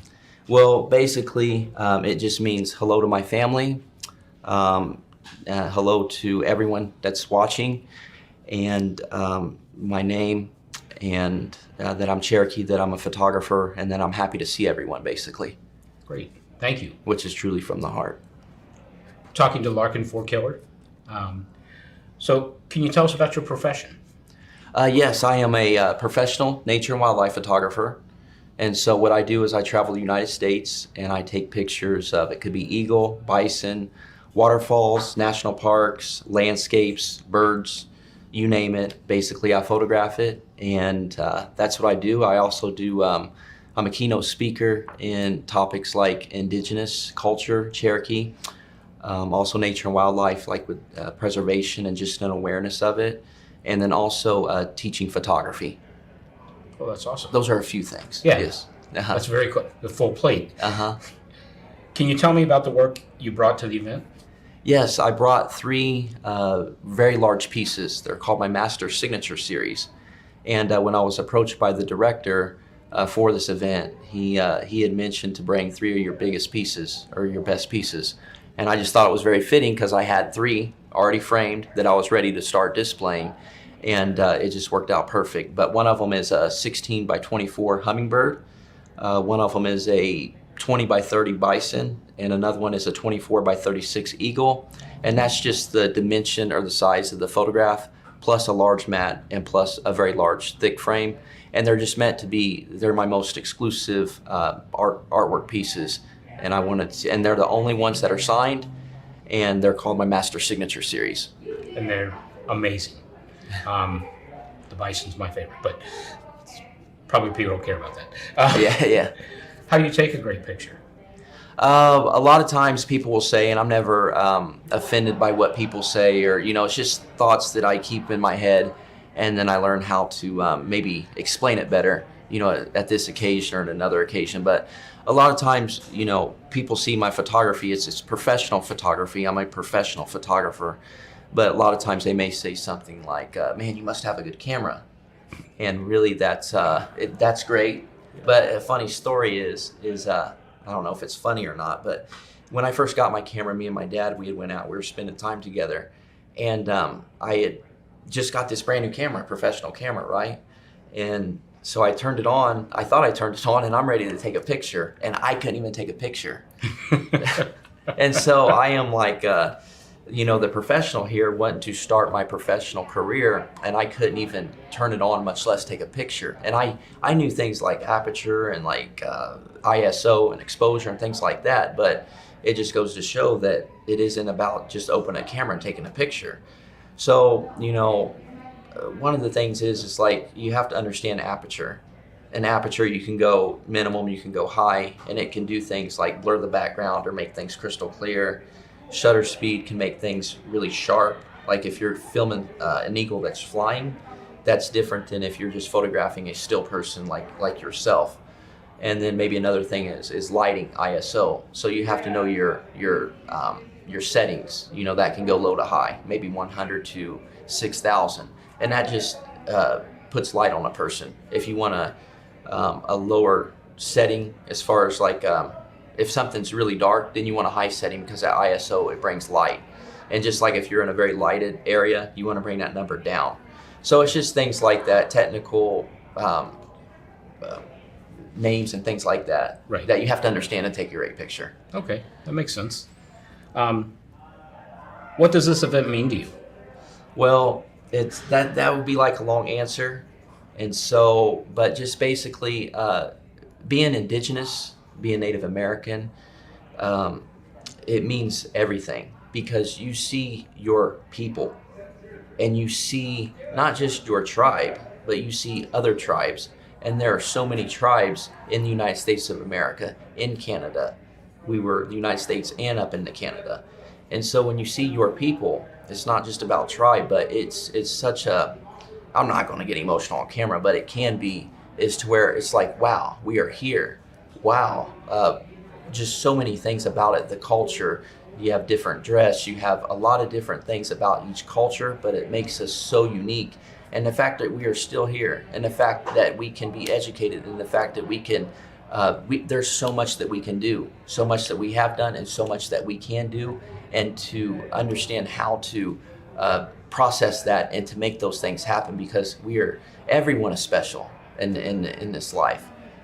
As Native Americans, we are very special, and we've went through so much, to say it very lightly, and so that always tugs at our heart. And when you see your people, you see that on them, and it just makes you appreciate what we've went through and appreciate where we can go, and that it just means a lot. Indigenous, or anytime that people want to shed light on us as well, to where they are welcoming to us so they can learn about our culture. That is so welcoming, because it's like a mirror. It's two-way. It's so important for us to get in front of other people, and it's so important for other people to get in front of us, because when you have that relationship, that's when everything starts, and we're equally as majestic. And so that it just means a lot to me. I'm appreciative of all the Indigenous. I'm appreciative to everyone out there, and it means a lot for everyone to come together, because we need that. Yeah, we have to live here together. Yes. Period. What impact would you like your work to have? That's a great question. Basically, I get to see these parts of the world, and I've already seen, well, I should say the United States, and I've already seen so much in the United States. And for me, it's a very spiritual process. So that's the heart of it. And sometimes people, I sell my work, and sometimes people buy because they want that spiritual story. Sometimes people buy just because they have $100 or $10 that they want to spend on a note card. It's really not about any spirituality. Sometimes people want to just buy the artist. They want to help support the artist. So there's a lot of different reasonings, but my main thing is, and sometimes the heart doesn't sell, but the heart should always sell. But my main thing is that it's true within me. There's a love there, and it's a spirituality. Is that when we see that eagle, when we see the living creations, the landscapes, and the wildlife, it's important to me that I have that relationship, and I see that. But it's important for me, for other people to see that. And so when you see that picture of the eagle, you see that picture of the landscape, the Smoky Mountains, things like that, is at the very least, is I want people to see that and to feel that through the picture. They can see that and they can get something out of it. But ultimately, I would like them to be able to go there and to develop that relationship with our earth, because this is, I don't know how many questions there are, but this might be the last one, is that that's what it's really about, because we think of the living creations here on this earth, we think of them as humans, rightfully so, but we forget about the wildlife and the landscapes. They live, they breathe, they grow, and we need to have that understanding and appreciation of them to be their representative, because they live a rough life. They die, their dwellings get overtaken, they have a very rough life, and we need to take care of all the living creations. So that's what I would like. That's a great point. Do you have a website or anything that people could check out more of your work, possibly buy it? Anything like that? Yes, absolutely. I'm at a lot of shows, a lot of different venues, a lot of cities, a lot of states. And a lot of times people can just talk to me, or I'm on Facebook under Larkin Four-Killer Nature Photography. And I'm just a real artist at heart. And so sometimes I don't even do a lot of social media. And I focus on different things at different times to propel my work. I understand. Thank you so much for your time. Yes, sir. Larkin Four-Killer. Thank you. Thank you. What an incredible interview with Larkin Four-Killer. I just appreciate our creative forces that we have coming through. And speaking of creative forces,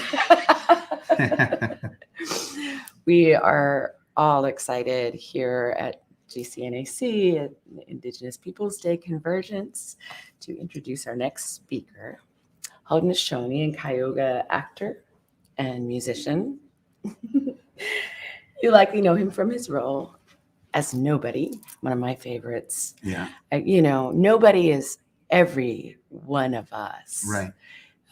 He's just one of my favorite all-time characters in film ever. Yeah. Right. So, and you also know him from Ghost Dog. Yeah. The Way of the Samurai. And I definitely know him from Smoke Signals. He's recognized as a pioneer in the development of First Nations media in Canada and is the founding director of the Urban Indian Radio Network, Aboriginal Voices Radio Network. And we all love him in his most recent role as Uncle Brownie in the hit series Reservation Dogs. Please welcome everyone, Gary Farmer. Scano, so juego, negaso hayan, twas. Wani shrio watne. No goes quaidiso. Hello, everybody. That was my Cayuga language. I said the sun's up today, and I'm very thankful. I thank the Creator for the sun, the moon, the stars, the winds, all those things. I've adorned myself with a gift. It was from the late Max Osceola, who was recently passed from the Seminole Nation. You can see the Florida state colors there and the designs from the Seminole. Wear it in honor of his life and work down there in Florida to, one of the few tribes that, defended their territory successfully. And it's been a challenge for sure. You can imagine being a tribe down in Florida. And of course, there's that penchant of being a casino Indian, and all that gives to us, that we may have some economy, and that creates conflict for the capitalist society somehow, that we may have prospered like them.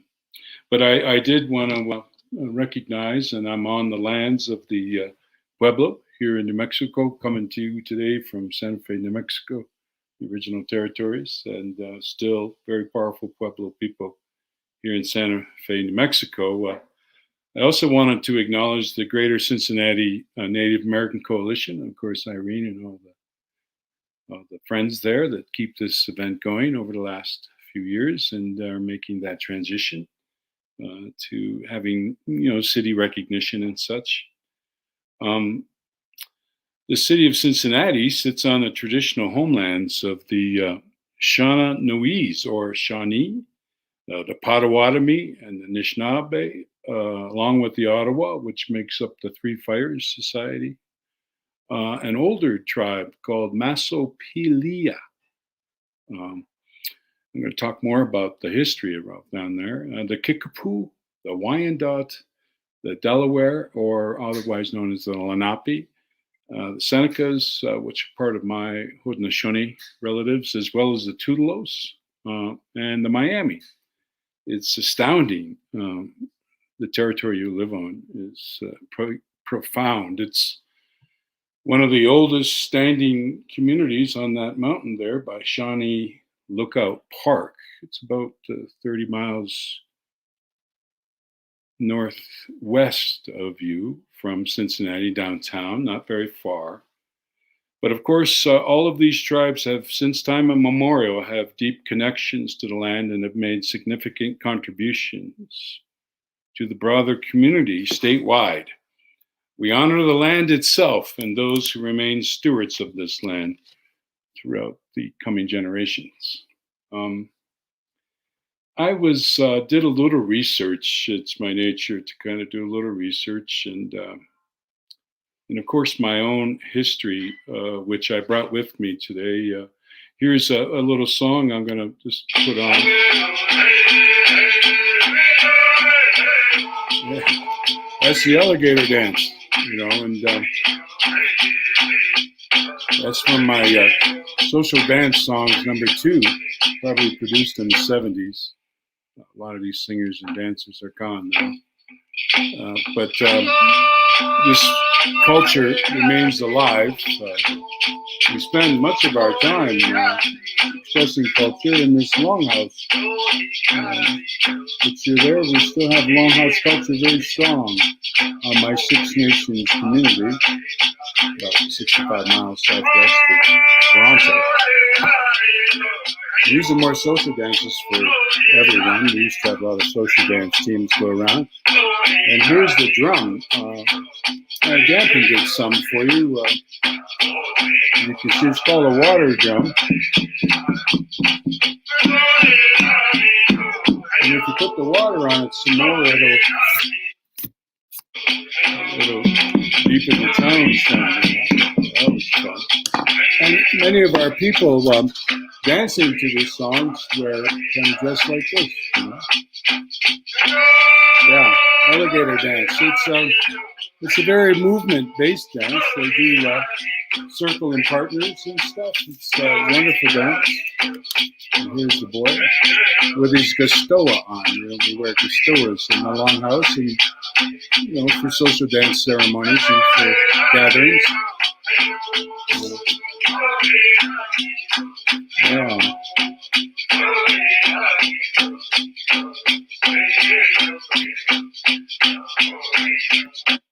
Of course, I've spilt water all over my computer here, so I lost some control over my facilities here to be able to operate correctly. But I was really impressed, and I've got to, you live kind of between the Great Miami River, of course, and the Ohio River, and Cincinnati in that spot, which is around North Bend, Ohio. And it says something like this: this summer, and this was around 2009, we did an extensive survey of the site, and it is. I hope I'm not losing you guys. The wetness is causing problems here. Understand that there were features that were missed. We found a number of mounds at other sites around the park. Well, it has always been thought there were about 40 archaeological sites at Shawnee Lookout. It now looks like there are many, many more. The extent to which they may be present further supports the case for Shawnee Lookout being the largest continuously occupied hilltop settlement established by Native Americans. Fort Ancient, about 40 miles to the northeast, is comparable, but it presently lacks evidence of the cultural continuity found at Shawnee Lookout. Work from last summer, again, this is back in 2009, it's hard to find any information currently about the situation. It lacks evidence that cultural continuity found at Shawnee Lookout. Work from last summer showed that evidence of earthworks on its perimeter that stretch up to 6 kilometers in length, with numerous villages and mounds. One of the goals of the University of Cincinnati, and I got to find this doctor for you. His name is, he's a research at the college there. And it's, I actually emailed him just a few minutes ago. I found an email on the University of Cincinnati site. I think he's gone on to other projects, but there's still so much history to be uncovered there right around Cincinnati. It seems that, that it dates back 14,000 years. The other thing in this research that it pulls forward is that the actual tribes that were on this longest hilltop settlement in North America, they found footsteps, of course, in New Mexico recently from 23,000. So it's breaking this Bering Strait theory all to hell, right? That we've been here for centuries of time. And the other thing that the doctor found is physical evidence is being uncovered in ancient discarded material with items from Shawnee culture on top, and beneath it, older material from the Hopewell. But some earthworks building materials themselves have successfully carbon dated back to about 300 years, meaning the Shawnee were engaged in the same kind of earthen construction that had previously been attributed to just the Hopewell site. Here's the name of the anthropologist. Tankersley believes begins to build the case that cultural knowledge was handed from ancient times through modern times by Native Americans living at the site. So we're saying that potentially the Shawnee and their relatives and all those other tribes I mentioned at the top have been there existing for 14,000 years. And not only that, that the same people from 300 years ago when contact was first made were related and to that 14,000-year-old community. So Native Americans have been living in the Cincinnati area for a long time, a long time. Now, me, I grew up in Buffalo, New York, not too far from you. I'm from the Haudenosaunee, and we're 5 nations originally, and then the Tuscaroras came to us around 1712 after being warred on by the settlers for a number of years, a lot of conflicts. And that actual trail they took to us in 1712 was the Underground Railroad. It's the same route. And that route goes right through Cincinnati. I mean, and that was the line at one time, the freedom for slavery. And there's a lot of stories. I did some more research seeing that there's so many countless stories of Native American and Black Americans kind of working with each other to find freedom, like heading up that trail, heading north to the Six Nations. Now, that history between the Six Nations, we split in 2 after the War of 1812, right? Half of us stayed in Canada, and of course, Tecumseh was kind of worth us fighting with the British, trying to stop the American movement. It was a fast movement, and there's all these treaties. The Treaty of Greenville was probably one of the biggest ones from 1768, of course. I'm sorry, 1814. But there's previous treaties, so the Stanwix Treaty and then Greenville. Yeah, that one's from 1795. And that's when 1790, there were a lot of tensions in your region with Native Americans. And of course, there's also the Cincy riots of 1829, which was basically similar to Tulsa's 1920 situation when everyone turned on the Black businesses and such. But that was basically a race riot in 1829. So to me, the work is, okay, we got a 14,000-year-old community in Cincinnati, Ohio. How do we maintain this? Like, how do we bring that to the popularity of Cincinnatians living here and watching today? I just think that's the effort that the organization can begin. Let's find Tankersley. Let's why is there no, it hasn't been a headline in the Cincinnati papers ever. The fact that there's so many of the tribe. I mean, it was like as big as Cahokia or as big as, and one of our crops that we sustained from was corn. And I always wondered, because I actually did a film on, it's called The Gift, the National Film Board of Canada, and it's about where did corn come from? Who grew corn? And it was the Mayan.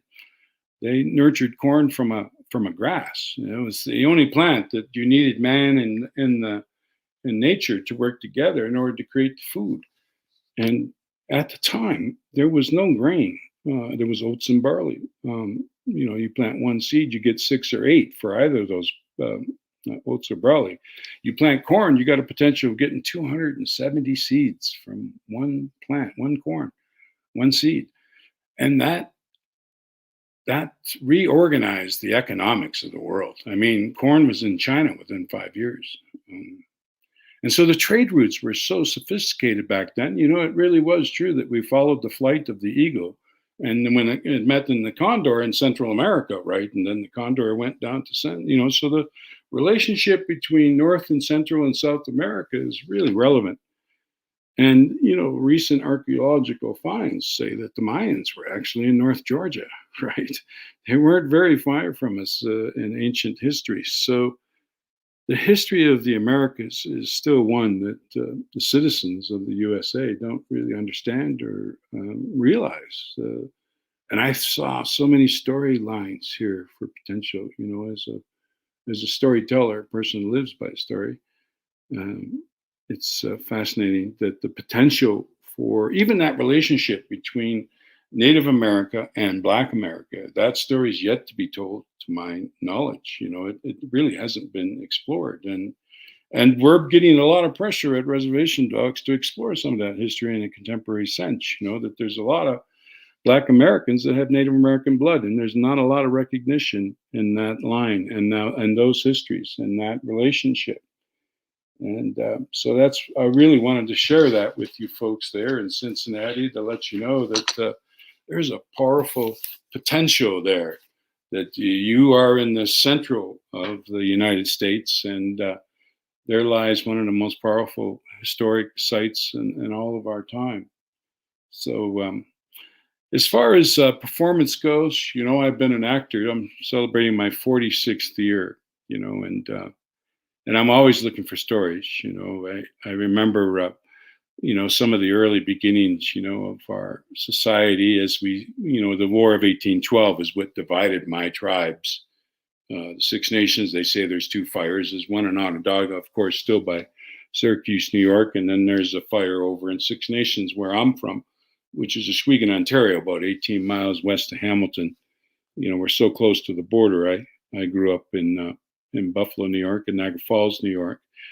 And I spent the first 2 years down in Texas. My father was engineer for the operating engineers, or the Army Corps of Engineers, probably the most environmentally detrimental organization ever existed on the planet. But, that's the trades, hoisting steel for the ironworkers back at home. And that's why it brought us to the stateside, and I grew up most of my time in the States. But I've spent many years developing my, acting skills up in around the Toronto region, and being a part of the creative community there, which is filled with Cree and Anishinaabe and different cultures from Canada, Mi'kmaq, and so many. And I was always fascinated by the stories that existed in terms of, the relationships with other tribes, that friendship belt with the Anishinaabe. And we used wampum as a storytelling. Basically, it was a storytelling belt. So you have the two-row wampum, which kind of defined, it was like the first treaty in America for the newcomers. It was basically two rows of, purple shell, basically from the shores of the Atlantic, and then white. It was the first digital culture. Basically, if you look at the whites as the zeros, and the purple shells as the ones, it's ultimately the original digital culture that we all now enjoy. But the wampums were stories, and I guess the settlers thought when they came that they could take those away from us, and our culture would fall apart. But our culture is probably stronger than ever. Young people have really taken over the language. I spoke Cayuga language at the top, and I studied it for a number of months until we got to the beating part, which I don't have the fingers for beating, but it was a wonderful time, and I learned a lot from studying my own language. And Indigenous languages are basically the true study of nature based on observation over centuries of time. I can't speak enough how important it is for us to maintain those languages if they are indeed the true study of nature. It tells us how to exist on this planet forever. There wasn't no end. Like the Bible, there's an ending. We didn't have no end in ours. It was eternal. And if you lived the way the people were instructed to live, we could all live on this planet forever. And that's why I feel so strongly that we uncover the history just over there at Bayou, so that people can. I think that's the job. We have to untell that history. I recently watched an episode of David Suzuki does a show for CBC called The Nature of Things, and I've been working up in Canada quite a bit and watched it. And Pompeii, they've literally recreated Pompeii by doing the archaeological and all that effort. But then they're able, with computer generation, to recreate the whole city and actually begin to define how the people were living and what they were cooking and how they were cooking. And I thought, geez, if we can apply that, science to this site, it would potentially really kind of help to soberize American identity, right? And I've always stated, I mean, every one of your cities has an Indian name, and yet you don't seem to, still have that solidarity with Native people to help. And in solidarity, you in order for us to progress as a culture. I heard Walt talk earlier about that medicine wheel starting to come back together, and we always tell those tales that when that cross came to us 500 years ago, we knew we'd be suffering for a long time because they forgot there's a circle around that cross, and in that circle lies all those people, all the human beings that exist on the planet are in that circle. And when you take that circle off that cross, we've suffered a long time, and we're just now starting to recover all of that knowledge. And when I think about all the people that were there, like the Tutelos, and the Wyandots, and the Delaware, the Lenape, if it wasn't for the American Revolution and all those wars and treaties afterwards, we would have been 9 nations had it not been interrupted, and who knows how many nations we would have built. And one of the most important things, you need to understand is that the founding fathers knew we're pulling from the Haudenosaunee that great law of peace that we lived by, that whole longhouse culture. And how, we have a new second coming of a guy named Handsome Lake. But that primary Haudenosaunee culture, it was basically representative. We had the women selected leadership. So if you can imagine the Electoral College being women, that's how we operated as traditional government. And Ben Franklin and all those guys that made up the Constitution of the U.S., we're studying our way of life because we're called the people of government, the Haudenosaunee. The Mayans are the people of science. The Hopis are the people of prophecy. We all have our strengths, and government and organizing, and that we allowed these settlers to come. We're the ones that controlled the Ohio Valley at the time, and somewhat we used it for hunting grounds, and it pushed the Shawnee even farther south. And we were the ones that kind of opened up the gates for much of the relocation of settlers into the country. And yet we were turned on as well. And in the end, we weren't able to realize Indian America as it could have been. There was so many historical, there's a great book.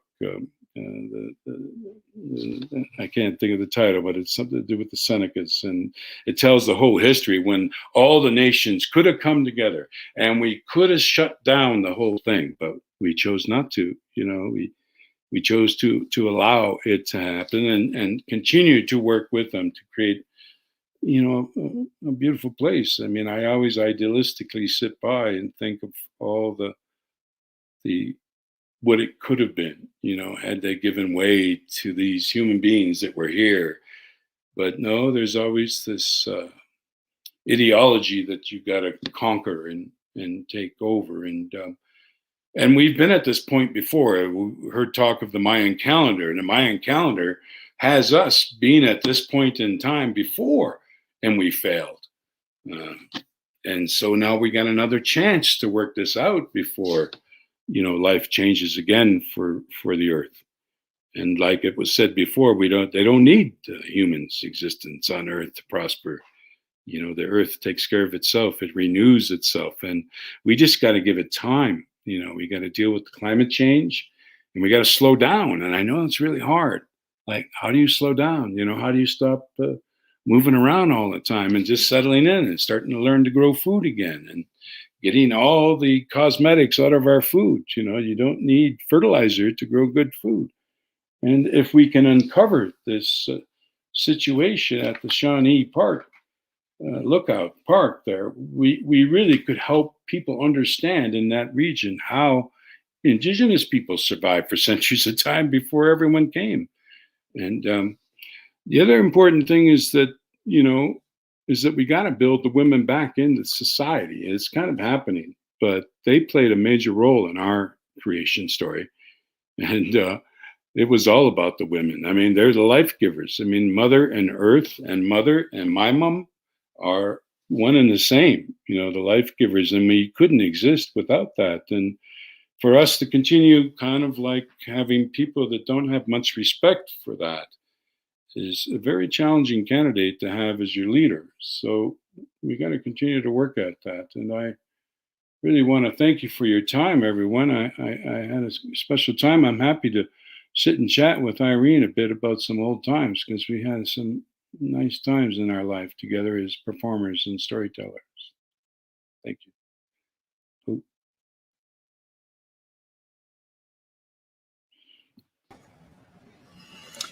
All right, Gary, I really appreciate you taking time.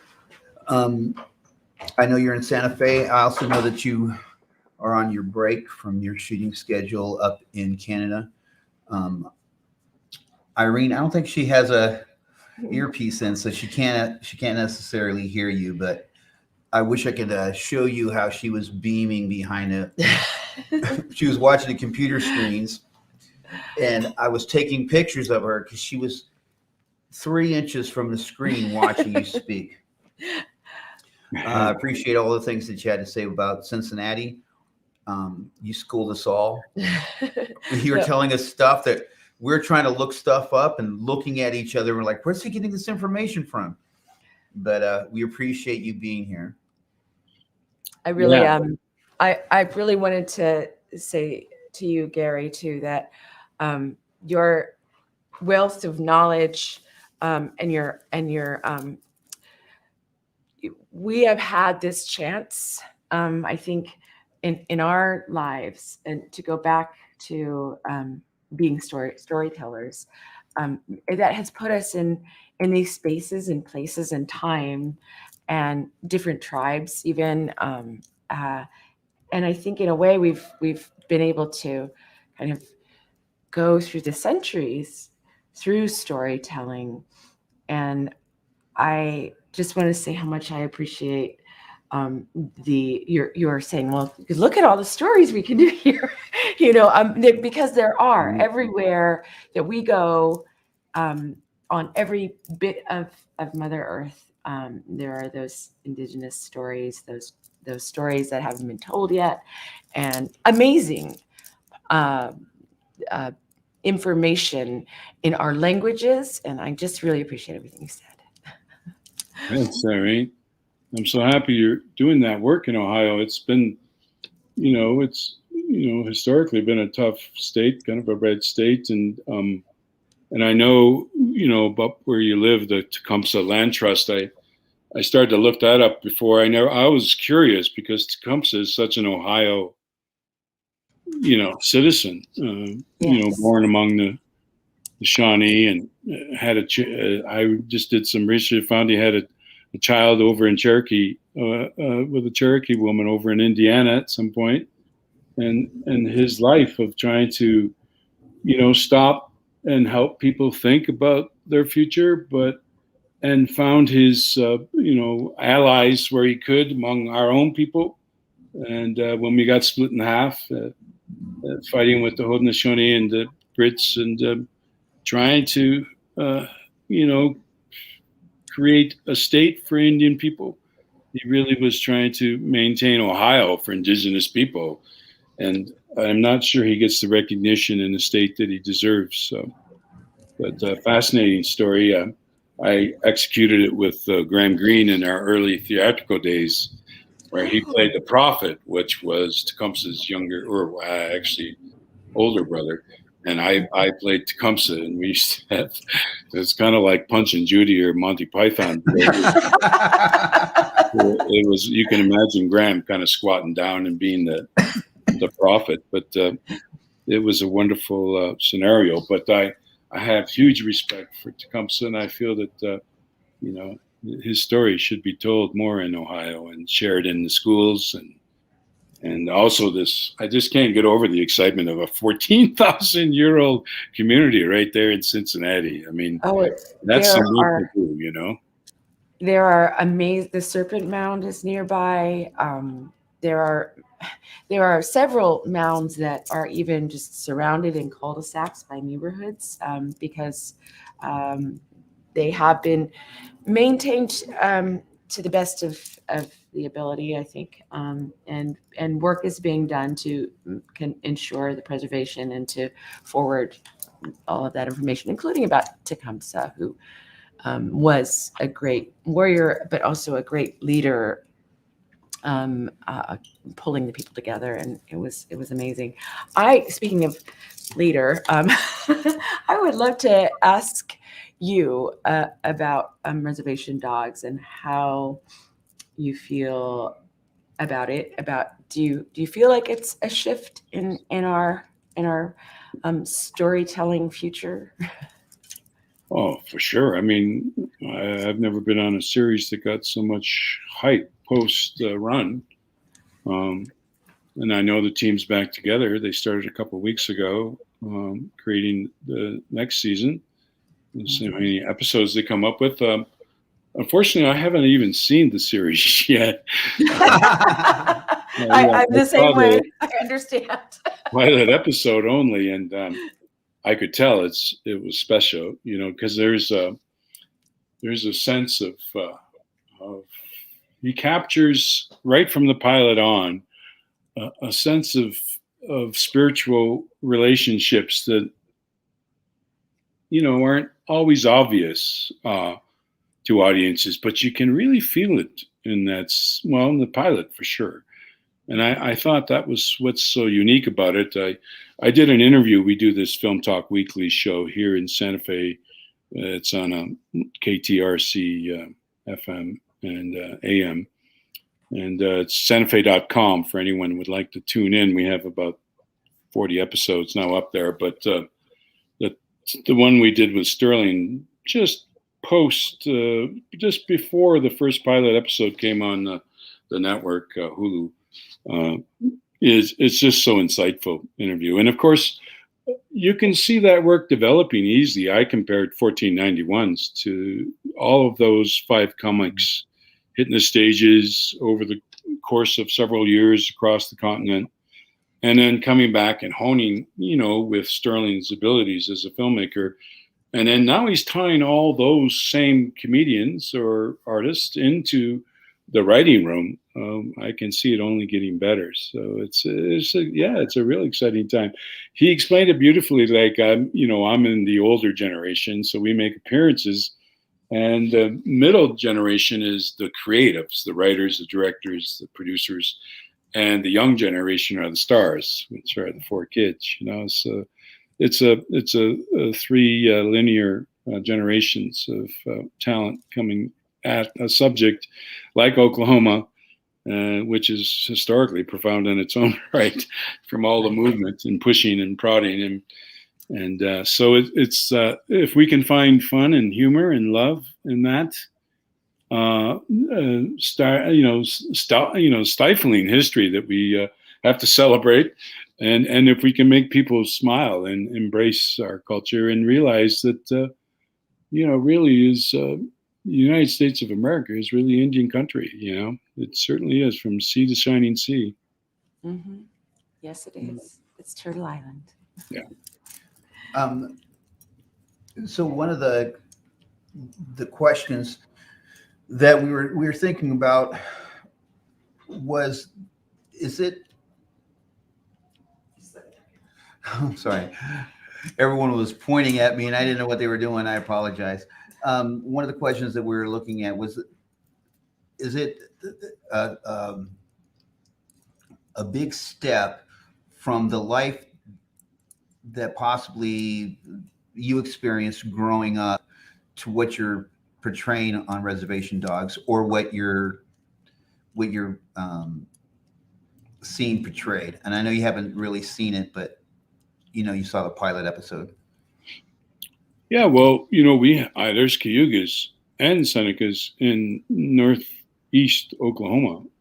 That's how far, much control of the territories the Haudenosaunee had. So, I'm relative to Oklahoma Indians as well. I mean, the stomp dance is as much, Haudenosaunee dances as the alligator dance. And you can see the movement in Americas just from our dances and songs. It was spread across the continent. There was no holds bar with our relations. And so I feel akin to Oklahoma and Sterling's stories and all the other authors and writers that are partaking. I'm not sure that was the question. I'm sure it wasn't the question. Well, it was. I'm not sure what the question was either. So I got it's from one of the speakers. Hey, let me look. I can't seem to get rid of this. I can get rid of this stuff. I got to do it one at a time. I can see the questions as they come in on your site, but that's not working. Oh yeah, we have. Oh, I see. No, there's no questions there. Well, I do have a question. Here's the comments. Yeah, the comments. And you go down. Res Dogs. Woohoo! I would have gotten Andrew Jackson right now. I would have gotten that Andrew Jackson right in his ugly of face. I actually slept in the Andrew Jackson Hotel intentionally in New Orleans. There's an Andrew Jackson Hotel. I don't know if it's still inhabitable, but I was really nervous. One of the greatest things I ever did was I walked through Mexico. I spent 3 months traveling, and one of the things I'd loved and wanted to share was I was just searching for indigenous people, and I would go around and say Indios, and they say, oh no, Indios, but 75%, there's 750,000 people still speak Zotil language, which is around, Oaxaca and San Cristobal. And I went up to San Cristobal back in, let's say, 83. This is 1983. And I traveled into the hills where most of the native peoples live. Well, they live throughout. I mean, Mexico is the biggest reservation in the world, But up in the hills there was the old Zotil, and it had a tradition, they were having traditional justice. And I sat and watched their traditional justice. They're all dressed in their garb that they often, mostly the men, are the judges kind of thing. And they sit outside in a big open plaza. And there was this case of alcoholism or a guy that was drunk and beat his wife. And what they do is they send people out and got him. They went and got him from wherever he was. They knew where he was. They brought him to the court, and he was charged with, doing that to his person. And they put him in a public jail, which was right in that courtyard or in that plaza. And then the sentence was that his wife that he beat fed him or didn't. Right? I mean, she's the one that had to keep him alive while he was serving his sentence. And there was something profound about that back then, just traditional justice at work and how we tend and what happened to our form of justice. This got totally consumerized and, alienated and there's very little, there's big issues around the prison and private prisons but there's just a little tidbit from the strength and beauty of Mexico. They really should be included when we speak of Canada, U.S., and Mexico in terms of Turtle Island. There's so many indigenous people there, and they struggle so hard to sustain traditional lands. I mean, that's what the Zapatista movement was all about. They were taking their public lands, which is, they don't have an economy. So the only thing that sustains them is their ability to crop. And when those lands are being taken away, that's when the people rose. And that Zapatista movement got politicized. And, and again, the left and the right, we're always left in the center. Same in Nicaragua with the Mosquito Indians, back in the 80s.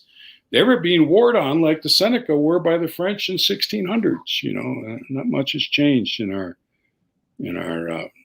long history of relations with the newcomers. So there's so much to learn from these struggles, and I hope Cincinnatians and Americans in general can help us tell this truth. That's what needs to be.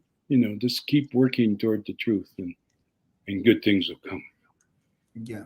Well, thank you. And one of the things that you had mentioned, I'm going to go back just a little bit, and I don't know if you had read this or not, was that even the city of Cincinnati has been was built on a spot that there was like 5,000 earthworks at one time.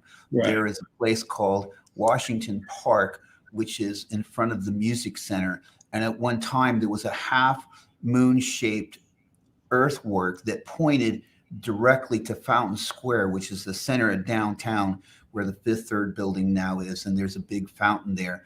There are so many earthworks that were removed. And as Irene was saying, there are a lot of earthworks that are trying to be preserved by a lot of organizations like the Miami Valley Council for Native Americans and other organizations within Ohio. But 90% of all the earthworks were destroyed just to build the cities and, to flatten them out to put farmland there. So yeah, there's a huge history of Native American cities and metropolises and even roadways that came out of this area on the Ohio. And a lot of that is forgotten. And because there are no federally recognized Native American tribes within Ohio, it's easy to think that they're all gone. But as Irene is here and I'm sitting here, and so many of the members of our organization and people who we talk with every day, there are, a lot of doctors and lawyers and professionals, students, people who work at the steel mills and stuff throughout the greater Cincinnati area and all the way up into Cleveland. So we are still here. And all the tribes I mentioned at the top, there's still some Shawnee around. Oh, yeah. Potawatomi and Ottawa and the Kickapoo and the Wyandots and Delawares, Senecas, Tutelos, Miamis, they all still exist. Mm-hmm. They're all alive and well and living elsewhere. Right. There's no reason why we can't come home there and celebrate when it's time. Exactly. But I really think we got to find allies. And it just seemed like that anthropology department at the University of Cincinnati might be a good answer for us. Well, thank you. Thank you. Thank you. Do you have a question? I just wanted to thank you again for participating in this, because this is wherever we are. I've coming from Alaska. It took me a little minute being here in Ohio. As I put it, I used to say, I feel like a lost polar bear. And then a Maori elder came to my land where I had my sweat lodge, and he did a ceremony with the water for the water. And he was the elder. He was the one. At the same things happened to the Maori people during colonialism, and boarding schools happened. And he was the one that they sent out into the world. And for him to say, our mother is our home. No matter where you are, you're home. So I'm really glad to be making my home here, and glad to see you when you come through visiting on your way to your home. Yellow Springs is one of my favorite spots in the world. Yeah. But the Maori, they actually say they came from here. They came from Easter Island, came up the coast. They went across the Bering Strait the other way and journeyed down. And that's, if you even look at the map of China, what's the most southern state in China? It's called Mao. And the Maori say they lost people. And when they're the bravest and the strongest because they sailed the farthest from mother. And that's what their traditional stories say. They tell us that story. And when they go back and sing traditional songs, still in China, in the state of Mao, those people understand their songs. They can hear that language. That language is alive in South China still. So, they got it wrong. That's all. There was free flowing all ways, and over water. and Captain Cook didn't show up there till 1840 or so, so they didn't get near the punishment we did. That's why they're so much more vocal. When you see the Maori, they sing out loud. And I think we got to practice that more. We just got to learn to sing, and express our identity to them, let them know. And when they do that dance, that put the fear of God in people, when they did that dance. Yes. And those eyes. We have so much to learn from all the cultures around the world, but Maori especially are, it's nice to see too, one of the main producers, Taika Waititi, is one of the, he's bringing us forefront in this country. And it's, we got to put hats off to their Maori ancestors, and the currents are doing amazing work for Indigenous America. Well, Koyana, Gary. Oh, thank you so much. We appreciate you taking the time again from your busy schedule. And anytime that you're rolling through here, we hope you can swing by, say hello. No, I will for sure. Now that I know you exist, and once I get back on my road, dog, I'll make a point to stop in Cincinnati, Ohio, and come to the offices and such. Thank you. We appreciate you taking your time to be here. Thank you. Thank you to everyone watching from home for supporting Indigenous Peoples Day Convergence 2021. Thank you to our artists and our speakers for making the convergence the incredible tapestry of Indigenous creativity and experience that it is. And finally, thank you to the following people and organizations who made this all possible. Our videographers and photographers, Catherine Sammons, Victor Mako, Michelle Hohen, and Jamal Rashid. Our GCNAC members, Nani Saylor, Erica Bluford, Homo Shadowheart, April Hester, and Sarah Hernandez. Our volunteers, the Orange Twins, Mariah and Marissa Chastain, Kyle Reiser, Maria Cedar Reeder, Daisy Frisch, Charlie Neri, and Alexander Hernandez. Also, shout out to Katie Brown and her sister, Mackenzie Brown, who also spent a lot of time volunteering, especially Mackenzie Brown, who used up about 40 tanks of gas, running people back and forth, picking up people, taking them to the airport, taking them to hotels, and just spent a lot of time with our guests and making them feel welcome. And thank you to the Wave Pool Gallery, the 21C Art Museum, and the Native American Ministry Council. Now we will close the day out with a prayer from Irene Bedard. I just wanted to say something very quickly. This was given to me during our break by Leonard Harmon, who is one of our artists here. And he was thanking me. It's the bear, mother bear, and here's the bear's heart, and she fed his nation, the Lenape nation, and we have bear and mother. And I, Koyana, thank you from the bottom of my heart. I am so appreciative of everything that we have done here, and also our appreciation and of today of all the speakers who have continued to push forward the concept of balance between the feminine and the masculine, where we're coming together in a space now to uplift our mother and our mothers. And so with that, I say prayer.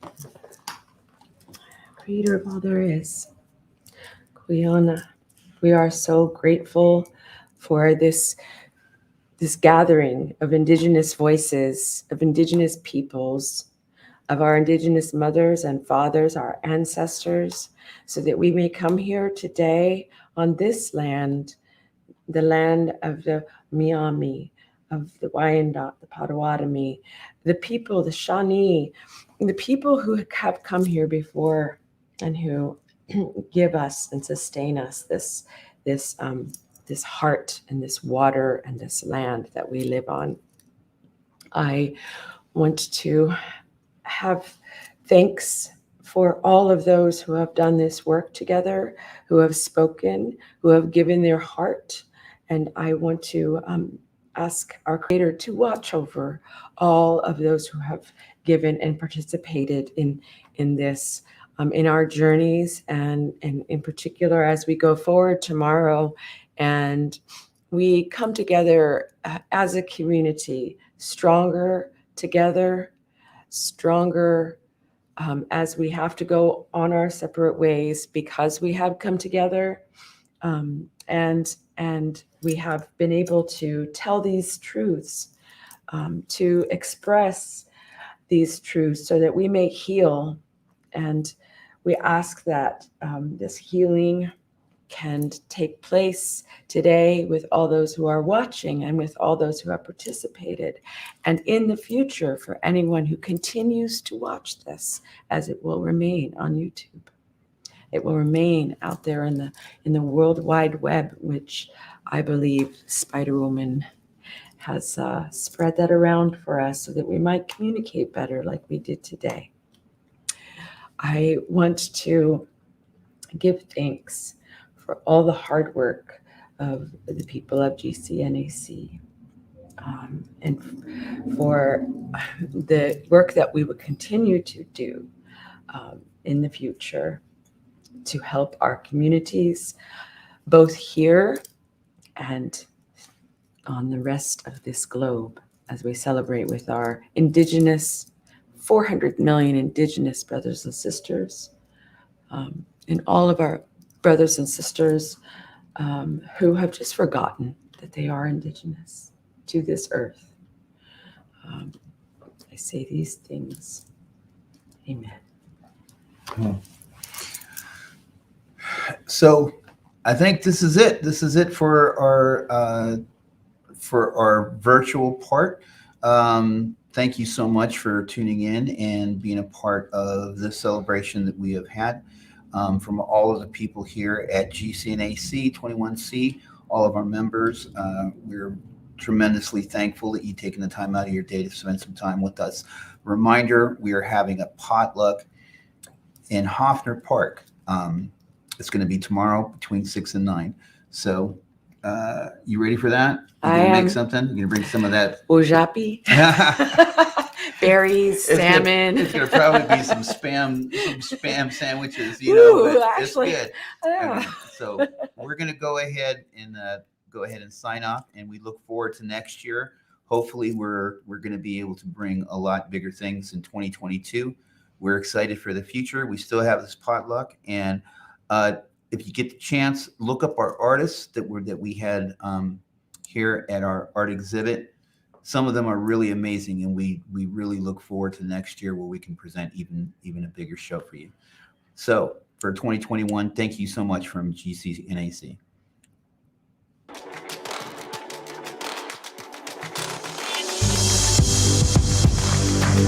There was never justice made under the name of the Mapuche. My sort of tribute honor to Crow women. When we want some change, that we got to be that change.